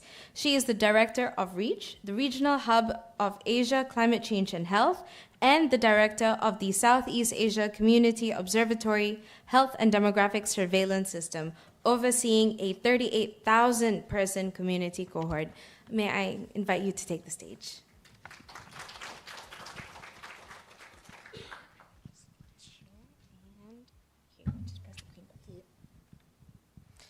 Thank you so much. Thank you for a very nice introduction. And very good afternoon to honorable guests, ladies, gentlemen, who are physically present and also online participants. So this is my great pleasure to introduce a piece of work we are doing together with the Monash University, Sunway Center for Planetary Health, and the Maldives National University, advancing research on climate change and health in Asia. Actually, this is a part of the global initiative derived by Canadian government and UK government. So there are three portfolios and three main objectives in this initiative. Number one, to improve climate and health data and evidence. So this afternoon presentation show again and again, we need more evidence. We need not only evidence, high quality evidence. So this is one of the first objective. Second one, who are the ones who produce the evidence? The researchers. So we need to do the capacity building of the researchers, particularly who based in the Global South institutes. And number three, how are we going to use this data?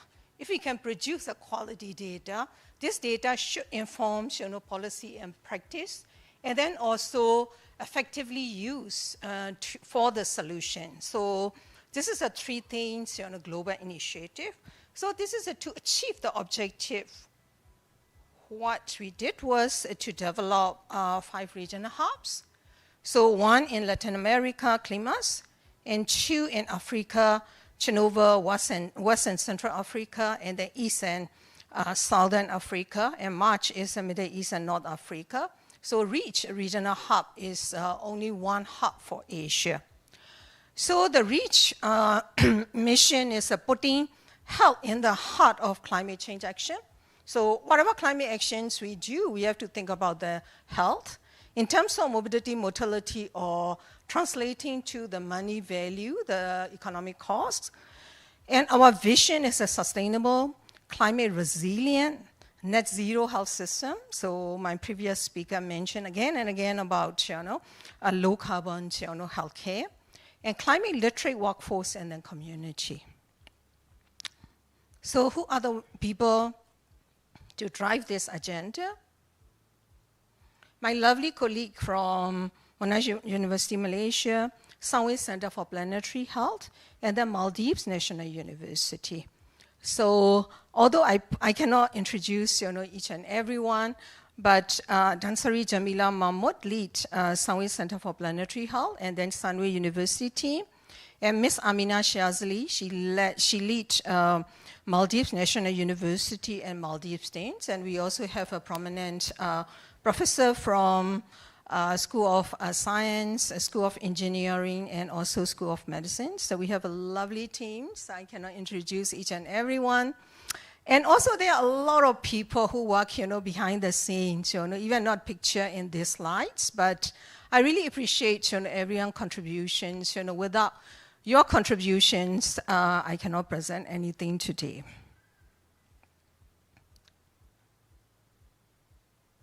So it's taking a little bit slow. It's not coming? It sounds like I have to introduce each and every one, otherwise the slide is not moving. That's what you want? Can you? Yeah. Okay. So, thank you so much. Because I thought I need to introduce each and every one, otherwise my slide won't be moving. So this is a backdrop of regional climate change challenges. Actually, the Southeast Asia and South Asia is a kind of supermarket for all climate change challenges. We have sinking islands and sea level rise. Maldives, the beautiful island, is sinking. And the Jakarta, the fastest growing city in Indonesia, is sinking. We have a flooding, monsoon, extreme weather, and disaster. So once we look at the top 10 countries which has a natural disaster occurrence, the 8 countries are from our regions, South and Southeast Asia. And heat wave and health risks, heat wave, extreme weather events, those are day-to-day challenges. So definitely, water and food securities, those are the challenges in the region. So how our regional hubs, can focus and prioritize some of the challenges, within 4 years of funding period. This is not the easy things to do. It is not, we can choose or we can decide, within a couple of days. We need to have a very regional consultation. I'm sure many people who attend online, already the part of our regional consultation. So I'm pressing third time, I'm pressing fourth time, I'm pressing long. Okay, now it's gone. So we did a stakeholder survey from the regional stakeholder. We approached 240 stakeholders, and we managed to receive the feedback from 94 stakeholders. And the information is really, really useful. And from 94 stakeholders, and then we again do the in-depth interview with around 10 plus stakeholders. And we did a scoping review to identify knowledge and capacity gap in the regions. And our review teams reviewed 149,000 articles. And then finally, we selected 116 full text review. And then we also compiled some information on the policy documents, and then a kind of preliminary review. We plan to do a very good policy review, deep dive in the policy documents. So we plan to do it together with UNU-IGH, United Nations University Institute of Global Health. And then we did the expert panel workshop and the hybrid expert panel workshop, including academics, NGO, ministry, clinician, community group consultants, and 25 experts from the 11 countries. And last but not the least, we did the research thematic prioritization, walking into the deliberations and the iterative approach and each and every working groups, and then taking the opinions from the consultants. Last but not the least, in the November 2025, we did the information dissemination sections and webinar. And not only we are prioritizing the research idea for the region, we are going to give a funding for the interested researcher in the region. I have 1 minute. So our regional hubs focus on mainly adaptation and resilience building. So definitely within a couple of years, we aren't unable to do mitigation. So the gap we are going to fill is adaptation and resilient building for both community and also for the health system. In terms of community, it's not surprisingly, heat come as the first. And then most important, agenda. So we are going to give funding, for people who can co-design culturally appropriate behavior adaptation intervention and or nature-based solution for heat among vulnerable population. And we want to build disaster resilient community through smart and innovative climate communication strategy. And climate resilient health system, we will start with the primary care facility in the region, evaluating and strengthening of the climate resilient primary care facility. Last but not the least, the healthcare workforce are the ones who drive patient healthcare, educations, and so on and so forth. So we want to develop the toolkits and intervention to build a skilled, diverse, inclusive, and climate literate healthcare workforce. So as a capacity building, we will do the net zero health system. This is a forte of Sangway Center for Planetary Health. They will lead that agenda for net zero healthcare. And then 3 universities, we will be developing massive online open course for students, healthcare professionals, or healthcare workers. You can access all our training materials free of charge. And as a long-term plan, of course, after 4 years, what are we going to do? We have to have a long-term plan, climate change and health evaluation and response systems. We call it CHEERS.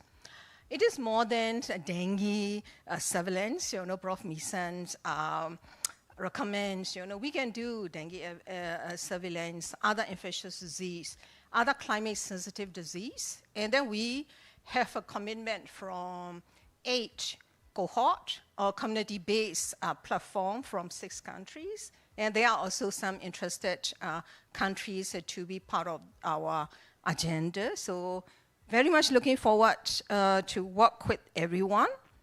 So the most important thing, what Hub is doing is a knowledge co-production and regional engagement. We are going to co-produce knowledge and evidence together with the interested research group in the region.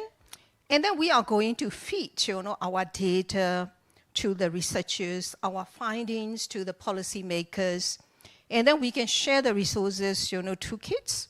And then we have a capacity building, that means we are going to break the people working in the silo. And then no reputations, what people are working. And then we want to streamline, working together. So we welcome collaborations from everyone's, researchers, policymakers, climate adaptations, and all institutes. So we really believe for working together that we can move further. Thank you so much.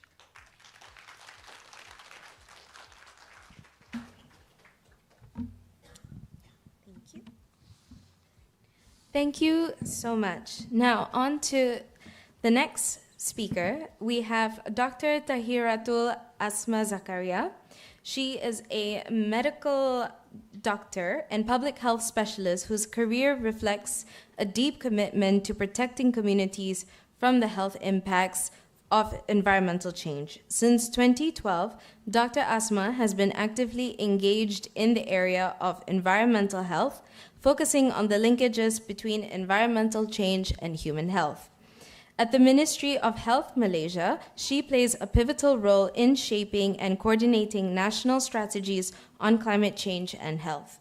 Recently, she was appointed as Malaysia's national focal point for the Alliance for Transformative Action on Climate and Health. Doctor, you have the floor.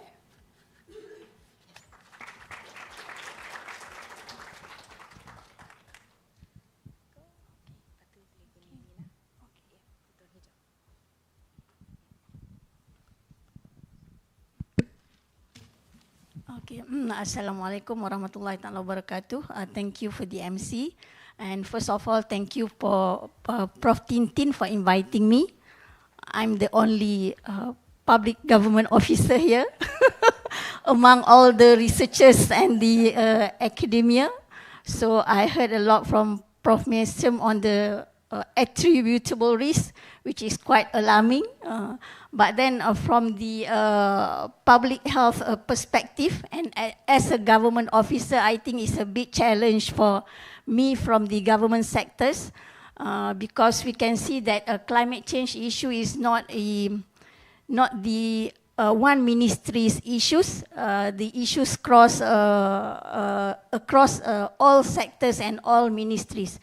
So since today we are talking about climate change and health, so I'm representing Ministry of Health to share my experience and what we have done in Ministry of Health in relation to the public health policies. So as mentioned earlier by Prof. Jayalal, so we already know that impacts of climate change on health is quite diverse.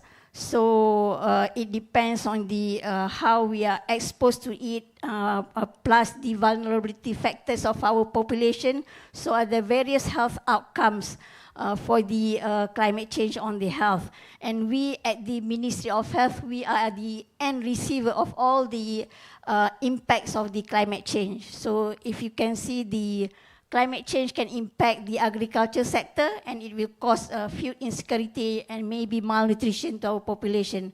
And if climate change affects the forest and biodiversity, it will change the vectors for diseases. So it will cause a lot of impacts to the human health.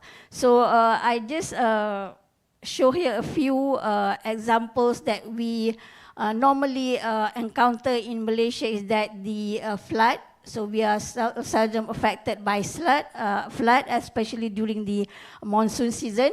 So when you have flood, there are multiple health outcomes, especially the waterborne diseases, zoonotic diseases, specifically leptospirosis, and there will be also injury or mortality related to flood, and also mental health during the flood itself, because it can cause you have to evacuate, and you have to there will be displacement from your own house to the shelter. And the other main effects to the health is that heat wave. So we at the Ministry of Health are monitoring three main heat-related illnesses, which are heat cramps, heat exhaustion, and also heat stroke. And not to mention, we talk about a lot about the vector-borne diseases, which are dengue and malaria. And also respiratory illnesses. Even though climate change is, we'll talk more about the transboundary air pollution and also use of fossil fuel. But then in terms of the respiratory illnesses, we are focusing more on the haze-related illnesses, which are acute respiratory illness. And as I mentioned earlier, so the mental health is one of the emerging issues related to health, which can occur during disaster or post-disaster. So this is mental health is one of the areas that we need to look into more details in terms of our reporting and also our monitoring during and after disaster. So talking about the government policy framework, so I think Malaysia has set up a few policy to tackle issues related to climate change. For example, we have the National Determined Contribution. So this is the commitment under the Paris Agreement to reduce the greenhouse gas emission. So we have recently published the updated third National Determined Contribution in 2025. So the pledge is to for absolute reduction of 15 to 30 million tons of CO2 by 2035. And what is special for me in Ministry of Health is that in this NDC 3.0, there is an annex on the adaptation, because health-related issues we are more concerned about the adaptation rather than mitigation. So the second one is the National Policy on Climate Change 2.0. So this put a framework for integration of climate resilience into the health planning. So they have three components: mitigation, adaptation, and also compliance under the National Policy on Climate Change.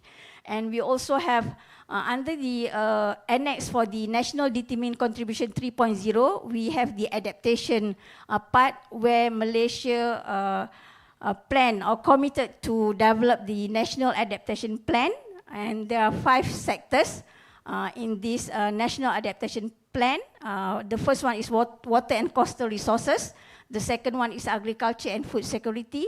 The third one, infrastructure and cities. The fourth one is forestry and biodiversity. And the last one is the public health component. So there are 5 adaptation sectors, and public health is one of the main pillar in this National Adaptation Plan.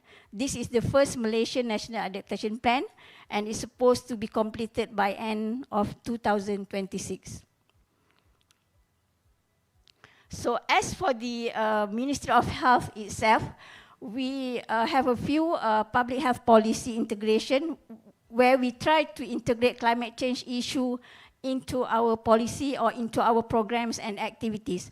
So Malaysia supported the Declaration on Climate and Health at COP28 in Dubai in 2023. So our main commitment is that to develop a resilient health system, to strengthen our health sector preparedness to respond to extreme weather events, enhance surveillance and early warning system, and also conduct vulnerability and adaptation assessment for population and at health facility level. And we also have a blueprint for neutral carbon healthcare facilities, as you can see down there. So this blueprint is available, accessible online. So this carbon neutral healthcare facilities blueprint is to guide our healthcare facilities towards the neutral carbon healthcare facilities by 2045. So we use this blueprint to ensure that all our healthcare facilities run activities toward the carbon neutral healthcare facilities. And at the same time, we also, as we are committed to this Dubai Climate and Health Declaration, so we are strengthening our resilient healthcare facilities, and at the same time to make sure that we monitor our climate-related diseases effectively. So we are strengthening our disease surveillance system, and at the same time we are also enhancing our emergency preparedness. So these are the 6 strategic action, just an extra info for the our carbon neutral healthcare facilities. So the output of these carbon neutral healthcare facilities, there are 4 focus areas, which include GHG emission reduction and low carbon building, safe and comfort environment, green and smart building, and also carbon neutral facility. So these are the main 4 focus area in this blueprint. So beside that, we also have international collaboration, as mentioned earlier by the MC. Malaysia just joined the ATTACH, the Alliance Transformative Action for Climate and Health last year. So this is WHO Climate Health Initiative, and we joined, there are a few technical working groups in ATTACH, but then we just managed to join the group on the climate resilient and low carbon technical working group, because there are other working group on nutrition, finance, but then we are not yet have enough manpower to join those technical working groups. Beside that, we also collaborate closely with WHO to develop our toolkits for resilient assessment for our healthcare facilities. And we conducted a workshop with WHO, with the assistance from WHO, to develop our resilient toolkit. And we combine the 3 main document of WASH Fit, Hospital Safety Index, and also CRASH, the Climate Resilient and Environmental Sustainability Healthcare Facilities document into a one toolkit resilient assessment. Beside that, Malaysia also actively involved under the ASEAN program which is under ASEAN Health Cluster 2 program, responding to all hazards and emerging threats. So under this ASEAN Health Cluster 2, we have health priority focusing on the disaster preparedness and emergency response, and also environmental health related issues. So under this ASEAN Collaborative Program, we join a disaster preparedness and response program. Okay, so I think this is my last slide. So at the Ministry of Health level, so we are planning to have a climate risk and vulnerability assessment for our staff, because for us to develop a very good national adaptation plan or health adaptation plan, so we need to conduct a climate risk and vulnerability assessment. Because so far we only managed to do a we managed to do a vulnerability assessment, but that not the climate risk vulnerability assessment. So we need to have the training on this for us to have a better adaptation planning. And of course, beside that, we also need to make sure that our health workforce are competent enough, because there are a lot of emerging issues related to climate-related diseases, and maybe sometimes our health care workers are not familiar with the climate-related diseases. They just know flood, they just know haze, but then they don't know that there is a climate change and also health related issues in that situation. So beside that, we also wish that we can have a dedicated climate health funding, because so far we are competing with other ministries or agencies to compete for the global funding, especially to have the climate health funding. So maybe with collaboration from Prof. Tintin, we can have a better funding to run our program. Beside that, I think one of other important issues is that we need also to promote community health awareness. So far, Ministry of Health only focus for our healthcare workers, but then for the future, I think we also need to communicate and educate our community, because they are the one who will face the problem, and they need to act on time to make sure to reduce the health impacts. And of course, we also need to strengthen our research and innovation, especially in climate resilient healthcare, because our focusing on the climate and health declaration, and also attached is on the climate resilient healthcare facilities. Okay, I think that's all for me. Thank you very much.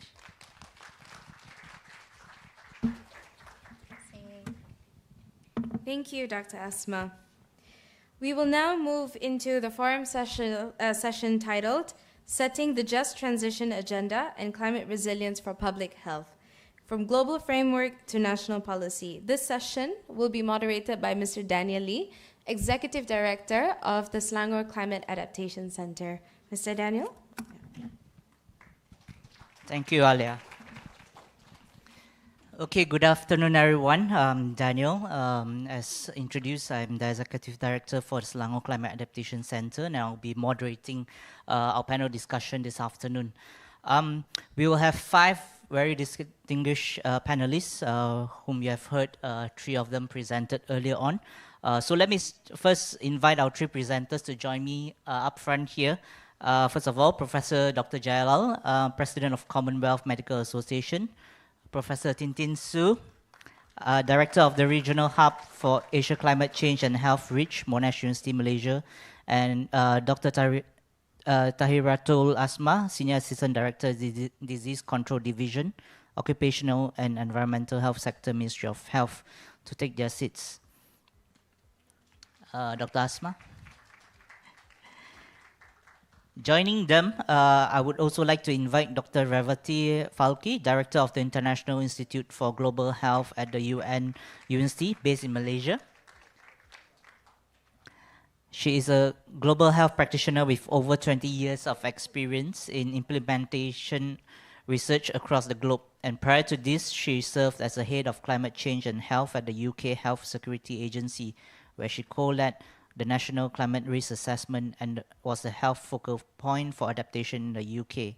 last but not least, I would like to invite Professor Dr. Mazia Moradilake, who is also one of the co-authors to the Lancet Countdown Report, and he's a physician with training in public health, community medicine, and global health. He has nearly 20 years of academic leadership, research, and consultancy experience, and he's an expert member of the Lancet Countdown on Health and Climate Change and founding director of Optimax Access in California. Thank you once again, all panelists, for making time for today's launch and also panel discussion. And I really hope that this discussion this afternoon, we can really spark greater conversations and, more importantly, greater collaborations and partnerships across different sectors, from the public sector to academics and also the industry as well. So I think we have heard plenty from the panelists, from the presenters earlier on, from the speeches from Dr. Maysam and Dr. Marina. And we have seen that a lot of this climate change impacts are no longer a distant or future health risk, but it is already shaping disease patterns, heat stress, food security, and environmental threats across communities today. And three key priority areas of focus that has been highlighted, identified from the 2025 Global Report on the Lancet Countdown: Just Transition, Food Security, and Strengthening Dengue Resilience, is something that we want to look at and discuss further today. And the challenge before us is not just a lack of policies or commitments. As we have seen from Dr. Asma's presentation, I think the government is doing a lot in this sector, but how well can we bring all of this together, including the economic sector, the environmental sector, as well as other sectors, so that we can actually implement them. So this panel discussion is really about moving from frameworks that we have, policies that we have, into implementation and delivery. We'll focus on where the gaps remain, what needs to shift, and what can realistically be done next to put public health at the center of climate action. So just to kickstart the discussion, let's dive into the theme of just transition, one of the key themes highlighted for Malaysia. Maybe I'll just pose this question to Dr. Revati. Looking at just transition, we should not look at it and measure it just by emissions being reduced or technologies that are adopted, but whether it protects health, reduces vulnerability, and strengthens resilience for those most at risk. So perhaps from your side, Dr. Revati, from your perspective, what does a just transition mean when viewed from a public health and equity perspective, and who are those that must be protected and who risk being left behind in your view? Yeah, so thank you very much for that question, and hello everybody, and it's indeed a pleasure to be amongst such distinguished speakers and also the wonderful presentations that we had previously. I think the fundamental observation in the last couple of years has been that both these discussions, the climate and health discussions and the climate justice conversations, have been largely separated. So I think the first thing is to bring these two communities together, and I know that there are efforts ongoing to kind of, join up some of these conversations. But I think it's the joint recognition that climate action is fundamentally a public health action, but it is also a climate justice and an equity discussion. And unless those common languages being kind of discussed and internalized, these conversations are not going to advance. The other thing is that we talk about systems-based approaches, and it's all about intended positive kind of outcomes that we are seeing in both the climate and health side, but also the climate justice side. But what we're not talking about sufficiently is we talk about costs of inactions, but we don't talk about the unintended harms that each of these kind of discussions or activities are doing for the health sector and vice versa. Essentially, I think any efforts in both these kind of areas of discussions should be to optimize and to maximize the co-benefits. And I know that in the ACE, the WHO Asia Pacific Center for Environment, the narrative is also shifting, and actually you see this globally. The narrative is shifting from co-benefits to core benefits. So really looking at how should you put health at the center of it. The other thing from a justice angle will of course be that you prioritize historically marginalized communities. So, looking at who are the people, yes, vulnerability is one thing, but which of them have been served injustices, whether it's from the climate equity side or the access side, but also from the other aspects. And not just framing it as a more of a technical problem of swapping energy resources, but a profound opportunity to address the root causes. Because we know that many of the determinants of health are sitting outside of the health sector. So, that conversation really needs to happen. And of course, putting justice at the center of all of these discussions. So what are the key kind of approaches that one would envisage? The first is, of course, procedural justice. That are the voices of the people who are most marginalized, are these being, amplified in the discussions that are happening at the subnational level, the regional level, and the global level? That would be the first kind of, approach to think of. The second, of course, is the corrective and the reparative justice component, right? That yes, we're talking about the marginalized communities, we're talking about those being disadvantaged historically for long durations of time. Are we kind of, looking at how we're going to address their priorities? The third is the distributive justice element. That are we kind of, the benefits that are going to come from, the greening of economies or the other transitions that we are talking about, are the benefits flowing proportionately to the people who have been marginalized? So I think that is another conversation to be had.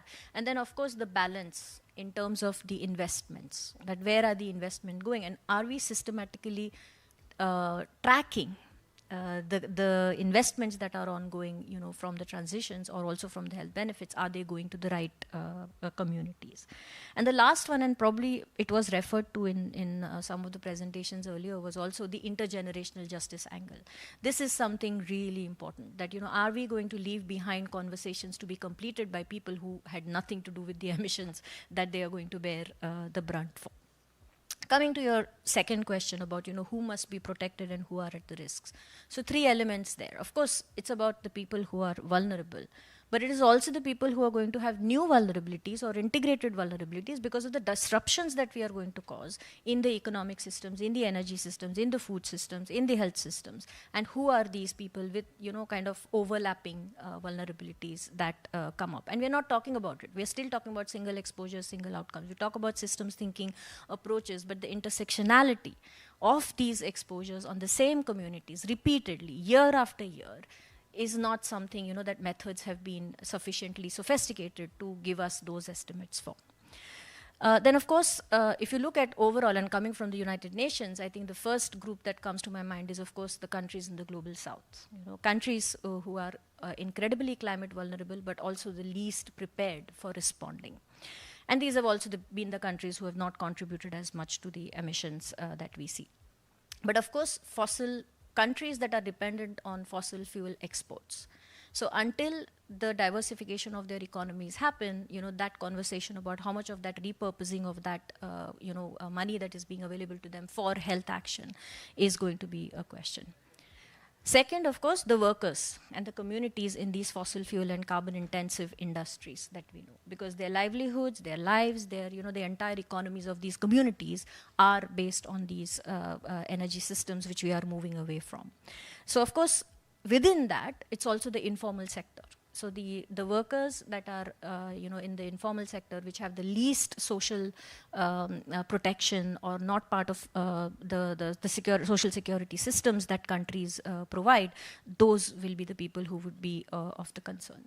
And of course, workers who do not have bridge opportunities, so whether they might not have access to the new opportunities that are coming up from the greening of energy systems or other systems, but either lack of opportunities for reskilling, upskilling, or also geographically not having access to the new opportunities that are becoming available to them. And then how do you then, look at the other aspects that come to them? I'll end with, of course, I should say last but not the least, but these are all the frontline communities, and that includes healthcare professionals as well. You know, we do talk about health impacts of climate change, but the entire focus is on populations. But there is a huge proportion of healthcare workers, you know, who are at the front lines of responding to this, and not much. I mean, increasingly evidence is coming up, but not up to the level of exposure for these groups. Indigenous groups, of course, and again, I will reiterate that point of when we're talking about climate justice, when we're talking about addressing health inequities and inequalities, it's the overlapping risks that really need to be accounted for when we are strengthening the resilience of health system. And of course, individual vulnerabilities. So we talk about community-based vulnerabilities, but people with pre-morbid conditions, and we've seen that with some of the research that we led for mental health. We talk about climate change impacts on mental health, but what about people with pre-existing mental health conditions, and how do they then experience the exacerbations of climate exposures that they see? So I think all in all, I know that I went in a very roundabout way, but you know, there's no simple answer to who these people will be. But what we need to look at is the principles with which we are investigating these groups or identifying these groups, and the principles with which we are designing the response to addressing, you know, those impacts that should be at the center of all of these discussions. Thank you. Yeah, thank you, Dr. Rawati. Yeah, I think it's very nicely that you actually touch on the systems thinking and how the interconnectedness between different ecosystems is something that we have to look at, not just when we talk about just transition, for example. It's not just about fossil fuel, but how it actually impacts. And we know for a fact that a lot of impacts on public health comes from a non-health sector risk. So I think I move on to Prof. Mazia, maybe since you have worked quite a bit on the Lancet Countdown report, from your experience and from your work in that report, what are some of the climate-related health risks that originates outside from the health sector that you can share about? And are there examples or work that has been done in these sectors, and what are the areas that we should focus on, particularly for Malaysia or in the region in Asia? Thank you so much, and thank you, Dr. Rawati, for explaining the core concepts of just transition. Actually, climate change itself can be considered as one of the social determinants of health, because it affects both the exposure and vulnerability to climate change is different among different people, among different jobs, different age groups, different parts of the community, and people with different socioeconomic status. So it's very important to design the policies and interventions to address climate change in a just and equitable way. When we talk about the role of different sectors, there are actually many sectors considered basically have a role in in this just transition. Most of the basically the main sector which is involved is energy sector, because the core transition should happen within the energy sector. Both the fossil fuels and the new renewable energies are part of the energy sector. So any intervention and any policy change should be in close contact with energy sector, with involving people, because when we use subsidies for energies, fossil fuel energies, there are a lot of businesses, small businesses and other things that grow up around these subsidies. And when we try to phase out or phase down these subsidies, these people will damage their business, their livelihood will damage from this change. So we will have a new vulnerable group because of this policy change. So the energy sector should work closely with economical and basically justice and equity sectors to make sure that this policy doesn't hurt people in a way that is not adjustable. We need to do these things in a gradual way to make sure that people can adjust themselves with new changes. In a country like Malaysia, which is very largely dependent on specific parts of the economics, for example, fisheries and other things has a major role in the economics in this country. It's important to make sure that those who are involved in these sectors are not affected badly with these changes. I think the major point is to have an equity lens for designing each of the new policies and for implementation them. Basically, we need to have an equity lens when we want to design a new policy to make sure that people, especially those who are in the underprivileged group, those who are in the marginalized groups, and those that with lower socioeconomic groups doesn't affected in a bad way. And basically our focus should be transition from subsidies that are mainly pro-rich in many countries. The way that we subsidize fossil fuels are pro-rich in many countries, and make sure that the redistribution will be in a way that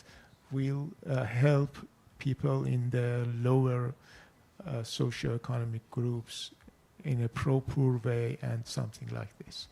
So I think the main point is to have an equity lens and doing equity assessment before finalizing these strategies.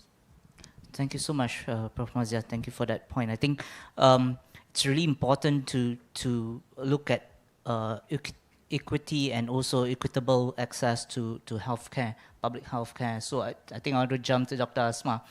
From the government's perspective, right, from the Ministry of Health, I think we have seen that expenditure into healthcare has been an increasing trend, and with climate-related health risks increasing over the years, how is the ministry adapting to these trends in terms of expenditure, and are there alternative financing mechanisms that are being explored by the ministry?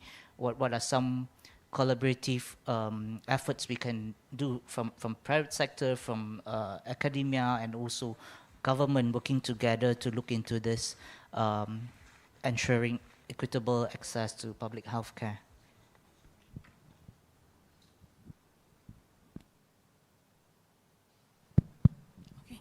Okay, thank you, Daniel.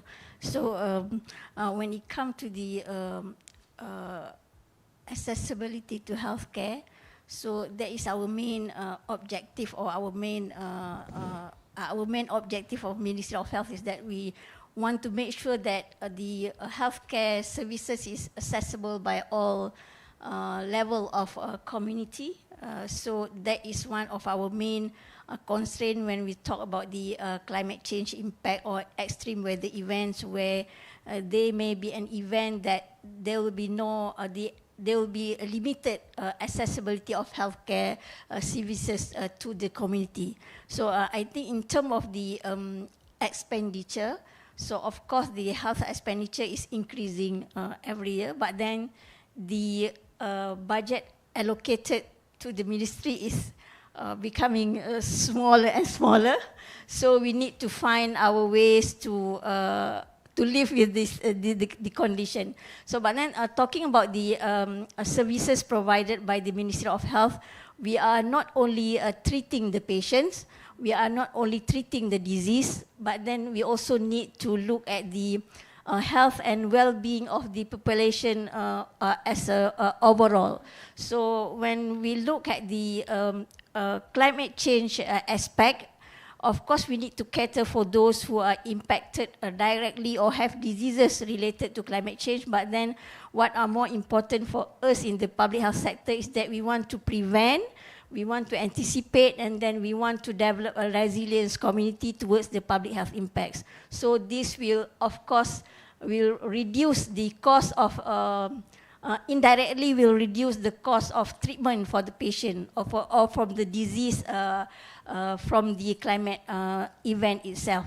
So our concern is that we need to do the public health activities, or we want to strengthen and empower our community, or we want to strengthen our healthcare workforce to make sure that they can treat, they can diagnose the disease early and to prevent further complication for the diseases.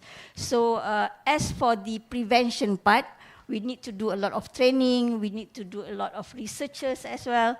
So in this aspect, we can collaborate with others. For example, we can collaborate with universities on the climate change or research related. For example, our Institute for Medical Research, they conducted a vulnerability and adaptation assessment for our healthcare facilities, projection for sea level rise and also flooding. So they collaborate with NAHRIM, the Research Water Institute.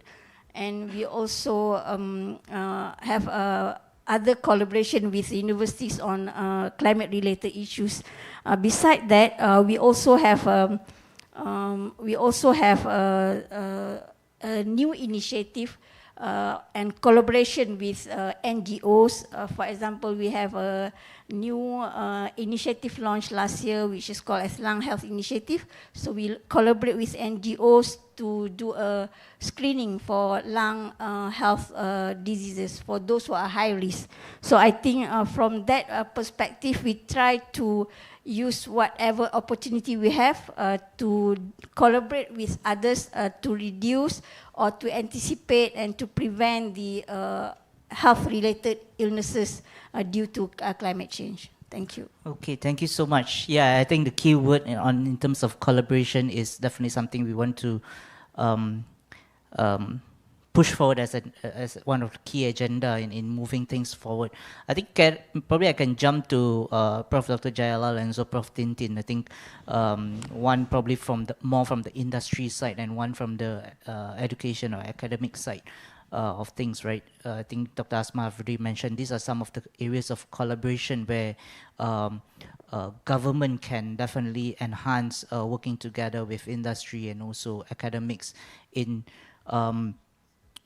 identifying the gaps, identifying areas where we can bring solutions to this health risk areas. And also, I think one part where Dr. Asma mentioned on building resilience, I think through education to communication, this is also something I think where the private sector or education sector can come in. So perhaps maybe to Prof. Tintin first, from the research point of view, I mean, you have, from your presentation, you have gone through a lot of the different studies and research papers and look at some of these areas. How can universities come in to assist in bringing evidence-based research papers and communicate those with either policymakers or with communities to bridge that gap to ensure that this knowledge can be translated into action? Thank you so much for the question. Actually, I'm just repeating what other speakers already talked, but I also want to highlight the finding from our stakeholder survey, because before I highlight, I only have 1 minute, so I cannot highlight. So because you also want to know what the public concerns, so the concern is extreme weather, heat, air pollution, although they didn't mention anything about the fossil fuel and so on and so forth. It's very clearly that it mentioned air pollution. Air pollution is really a concern for them. And then they are worried about physical health, food security and nutrition, vector-borne diseases.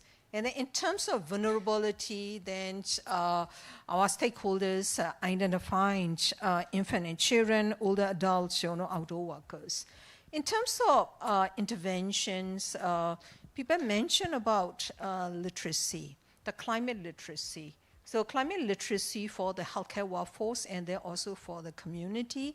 So it's very much in line with what my forte, my portfolios, I strongly believe in education and literacy and the health literacy. This is a way we empower people.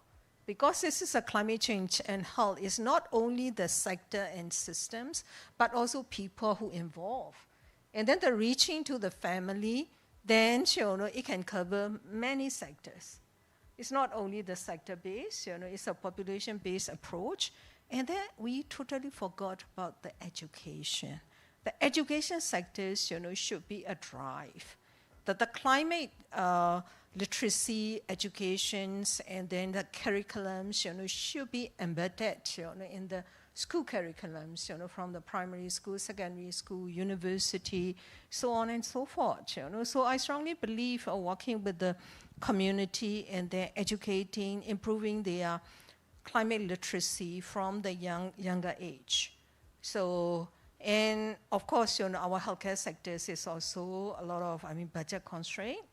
This is not new things, I have been learning this one, since my undergraduate, postgraduate, healthcare sectors always have a resource constraint. So we should put a lot of efforts on promotions and prevention. So to do a promotion and prevention, definitely we need to involve community and then grassroots level. So yeah, that's my opinion. So, yeah.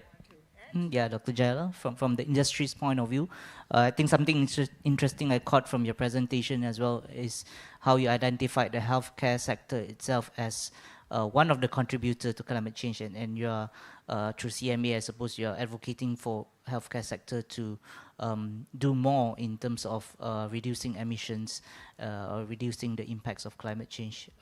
Yeah, maybe you can share a bit on that, on the role, and also how the industry can collaborate together with governments to increase awareness, and also how you can assist governments, especially in equitable access to healthcare as well. Yeah, there is definitely, it is a two-way one. One is the hospitals, and we are now trying to make sure that they are not producing much of the carbon emission and reducing it. But on the other hand, we are also now trying to make the hospitals aware that because this, the fossil combustion, the transition is not got adequately, there's a lot of people with an air pollution are going to come with a disease and the affected way. Especially, I hail from India. India is one country where we have if you see the dirtiest or the air pollution, the high air pollution countries, among the 10 countries, the nine cities, among the 10 cities, the 9 cities are in India. If you see the Commonwealth and there, out of the 20 cities which is stated as the most polluted cities, and 15 cities are in the Commonwealth countries. And each cities and each country has a specific diseases. And even we say the developed countries like UK, and probably the external air pollution is less, but the internal air pollution is very high.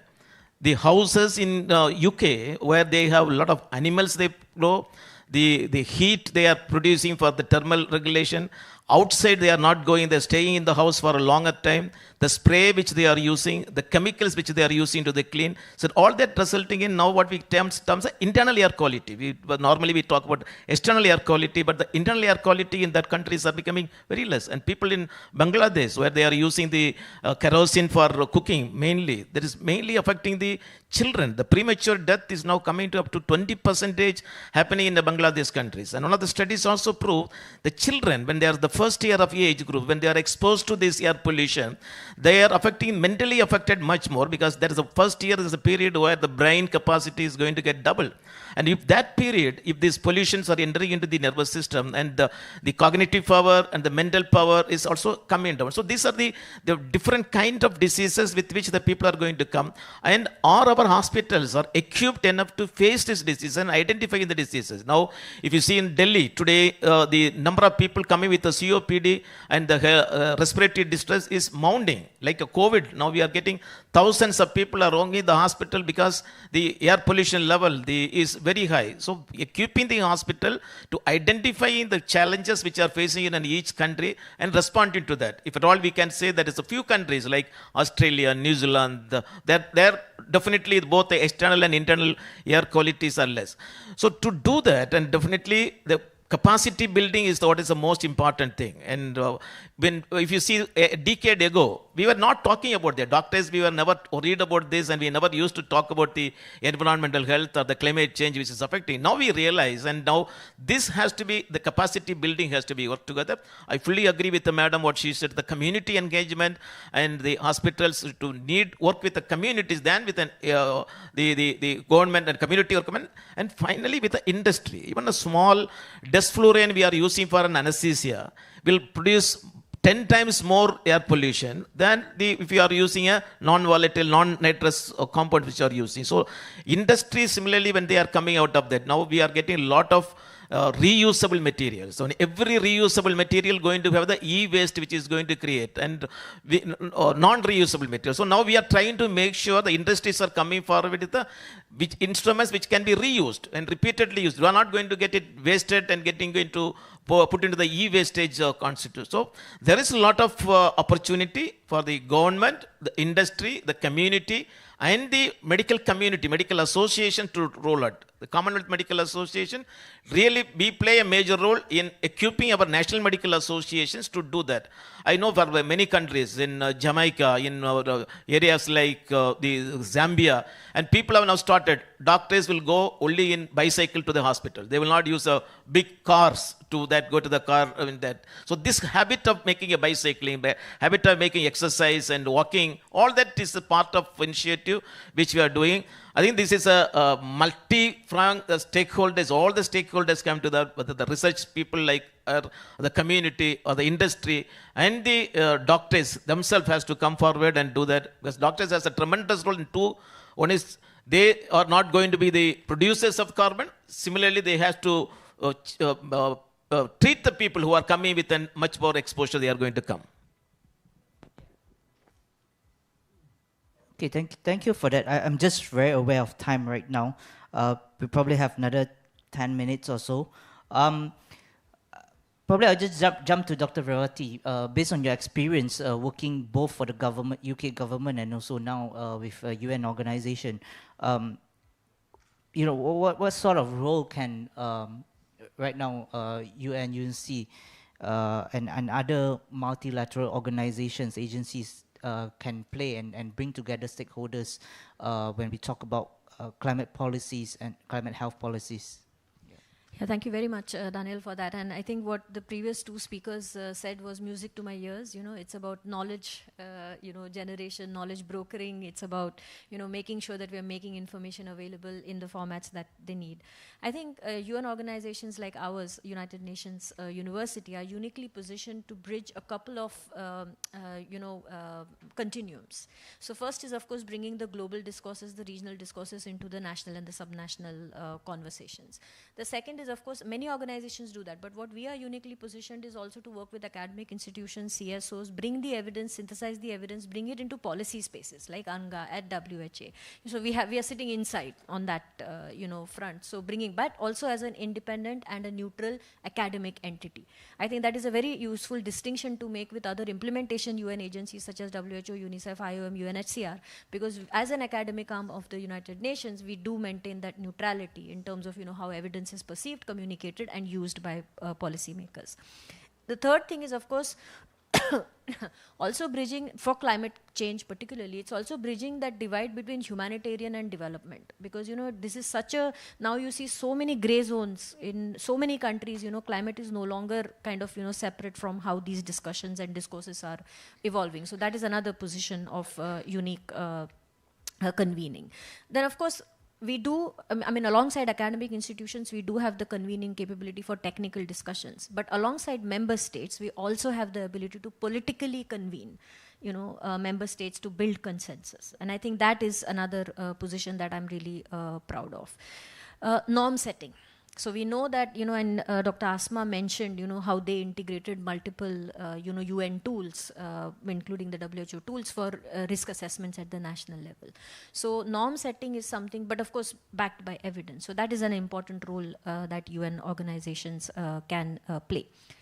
The second bit of that is, of course, innovation and learning.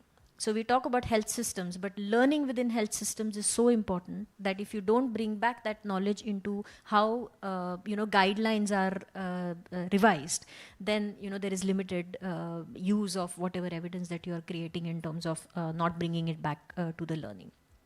Last but not the least, supporting countries, and this is a conversation we are just starting in Malaysia, but we have that conversation in a couple of other countries, is to support countries in accessing finance. Because we know that it is incredibly difficult to have access to climate financing, or repurposing existing climate financing for health, or what proportion of health financing is going for climate. So guiding those important conversations, but also the blended financing discussions. So at UNU we are investing a lot in terms of what are the terms of engagement with powerful private actors, because you see that they're increasingly occupying spaces which have been kind of left vacant by member states such as the US and others. So how can we equip countries to have the right kind of conversations when we are bringing in that much of private financing in climate and health? Thank you. Thank you so much. Yeah, I just want to jump to Prof. Mazia. I think just to wrap up as well for this session, like what Dr. Mesan was saying earlier, we don't want this report to just end here in this room in just through a discussion, but what can we bring forward? I think with your years of experience working on the Lancet Countdown report, what do you hope to achieve in the next 12, 16, 18 months? What are the things from the report that you hope to be able to bring into, be translated into actions, whether it's through policy, whether it's institutional reforms or any systemic changes that you hope to see out of this report? I think one thing that is feasible, and I hope that it can be done during the next couple of years, is to start implementation of what are already planned by the governmental bodies and also by the policy think tanks or other parties, other stakeholders. For example, Dr. Asma mentioned about the Malaysia plan for adaptation. These are the things that it's good implementation, and basically implementation based on the plan is very important and can be basically feasible because it's already planned by considering the available resources and by considering the what is going on inside the country. There are other aspects. For example, one of the components of a resilient health system and low carbon health system is to have a climate sensitive health workforce, and it's completely feasible to train all of the health workers and also include some of the items regarding the climate sensitivity in the curriculum of different groups of the university students and also even the students in the schools to make sure that people are the attitude and knowledge of people will be enough to be sensitive about the climate change and its impact. So I think if we look at these items, there are components that looks very feasible during perspective of 1 or 2 years, and I think we need to just focus on what is already planned and also basically try to do the best implementation as much as possible. Okay, great. Yeah, perhaps Dr. Asma, a closing remark from your side as well. What would the government be hoping to achieve or what would the targets be in the next 12 to 18 months? Maybe this is my target and my aim.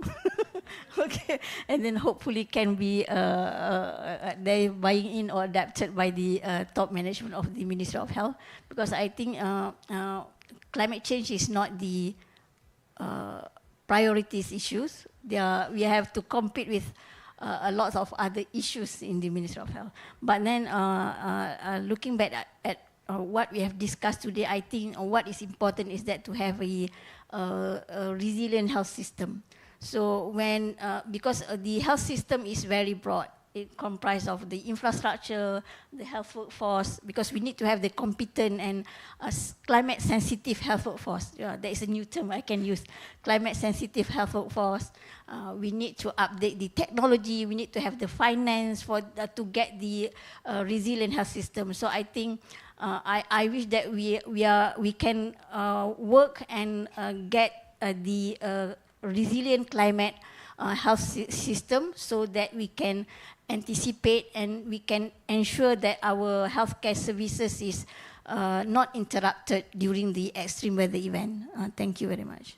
Thank you so much. Perhaps one last remark from Dr. Vati, Dr. Jayalal first. Yeah. Yeah, there is only two things I want to say because Commonwealth countries, this means 2.5 million people, so 1/3 of the population is there.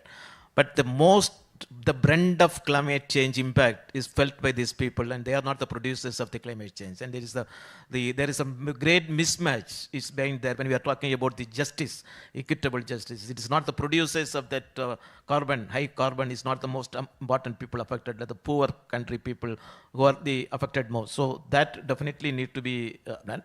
Second is we are living in an era where today the US has come out of the climate change Paris Agreement, and that is going to be a great impact. So it is all the countries of the small countries like Malaysia and has to come forward now, take the responsibility. We can't leave the world to go in a darkness when somebody is saying that we're neglecting. When this is a time, I believe that every one of us to step in at least one step ahead so that we will be able to do something great to the globe, and I will particularly for the Commonwealth, we will have to do a great job. So thank you very much for this dialogue, and I think this is a good step forward that we will be taking.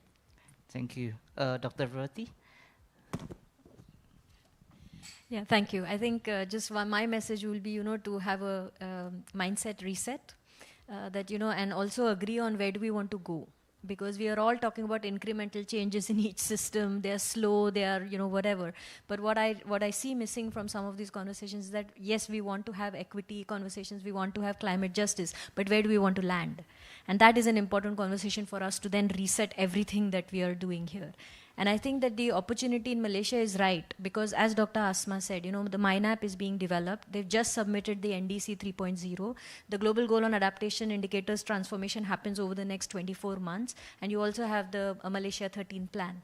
So all of these things, the stars are really aligning, that how can we have these conversations for Malaysia and push things forward, contributing to your dream, Dr. Asma, of having climate resilient health systems. Thank you. Thank you so much, everyone on the panel. I wish we had more time to discuss and talk more about this, but unfortunately, I think we have to bring this to an end. So once again, thank you so much, Dr. Asma, Prof. Mazia, Prof. Tintin, Dr. Jayalal, and Dr. Ravati for your time. I'll pass it back over to the MC.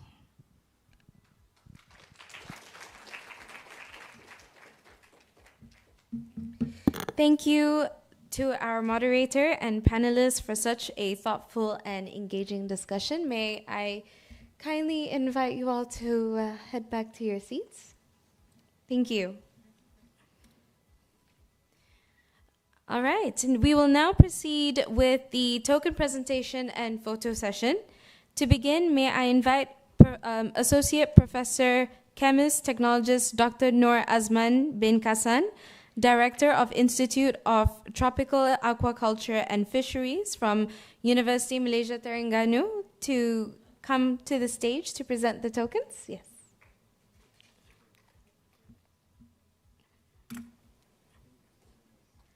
Perfect. May I now invite the following guests to join him. First up, we have Mr. Daniel Lee.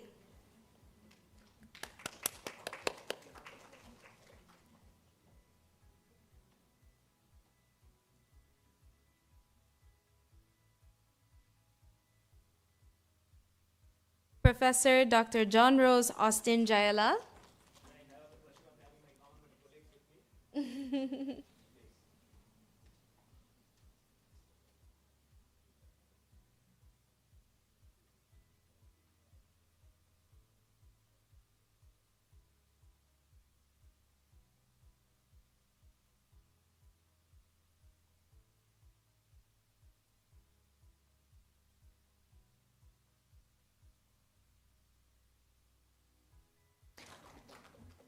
Professor Dr. Tin Tin Su.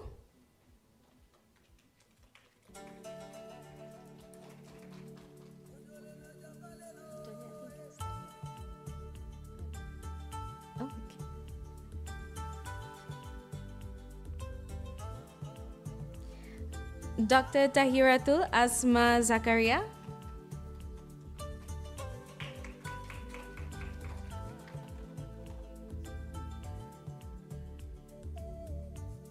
Professor Dr. Maziar Muradi Lake.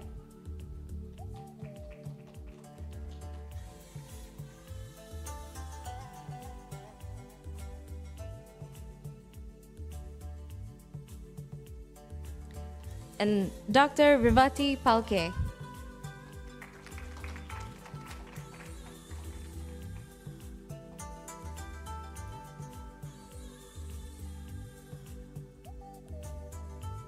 Perfect. Thank you so much. And with that, ladies and gentlemen, this concludes the formal program for Malaysia's launch of the LANCET Countdown Report 2025. Thank you for your participation and engagement today. You are now invited to join us at the foyer for networking refreshments. Thank you and have a pleasant evening.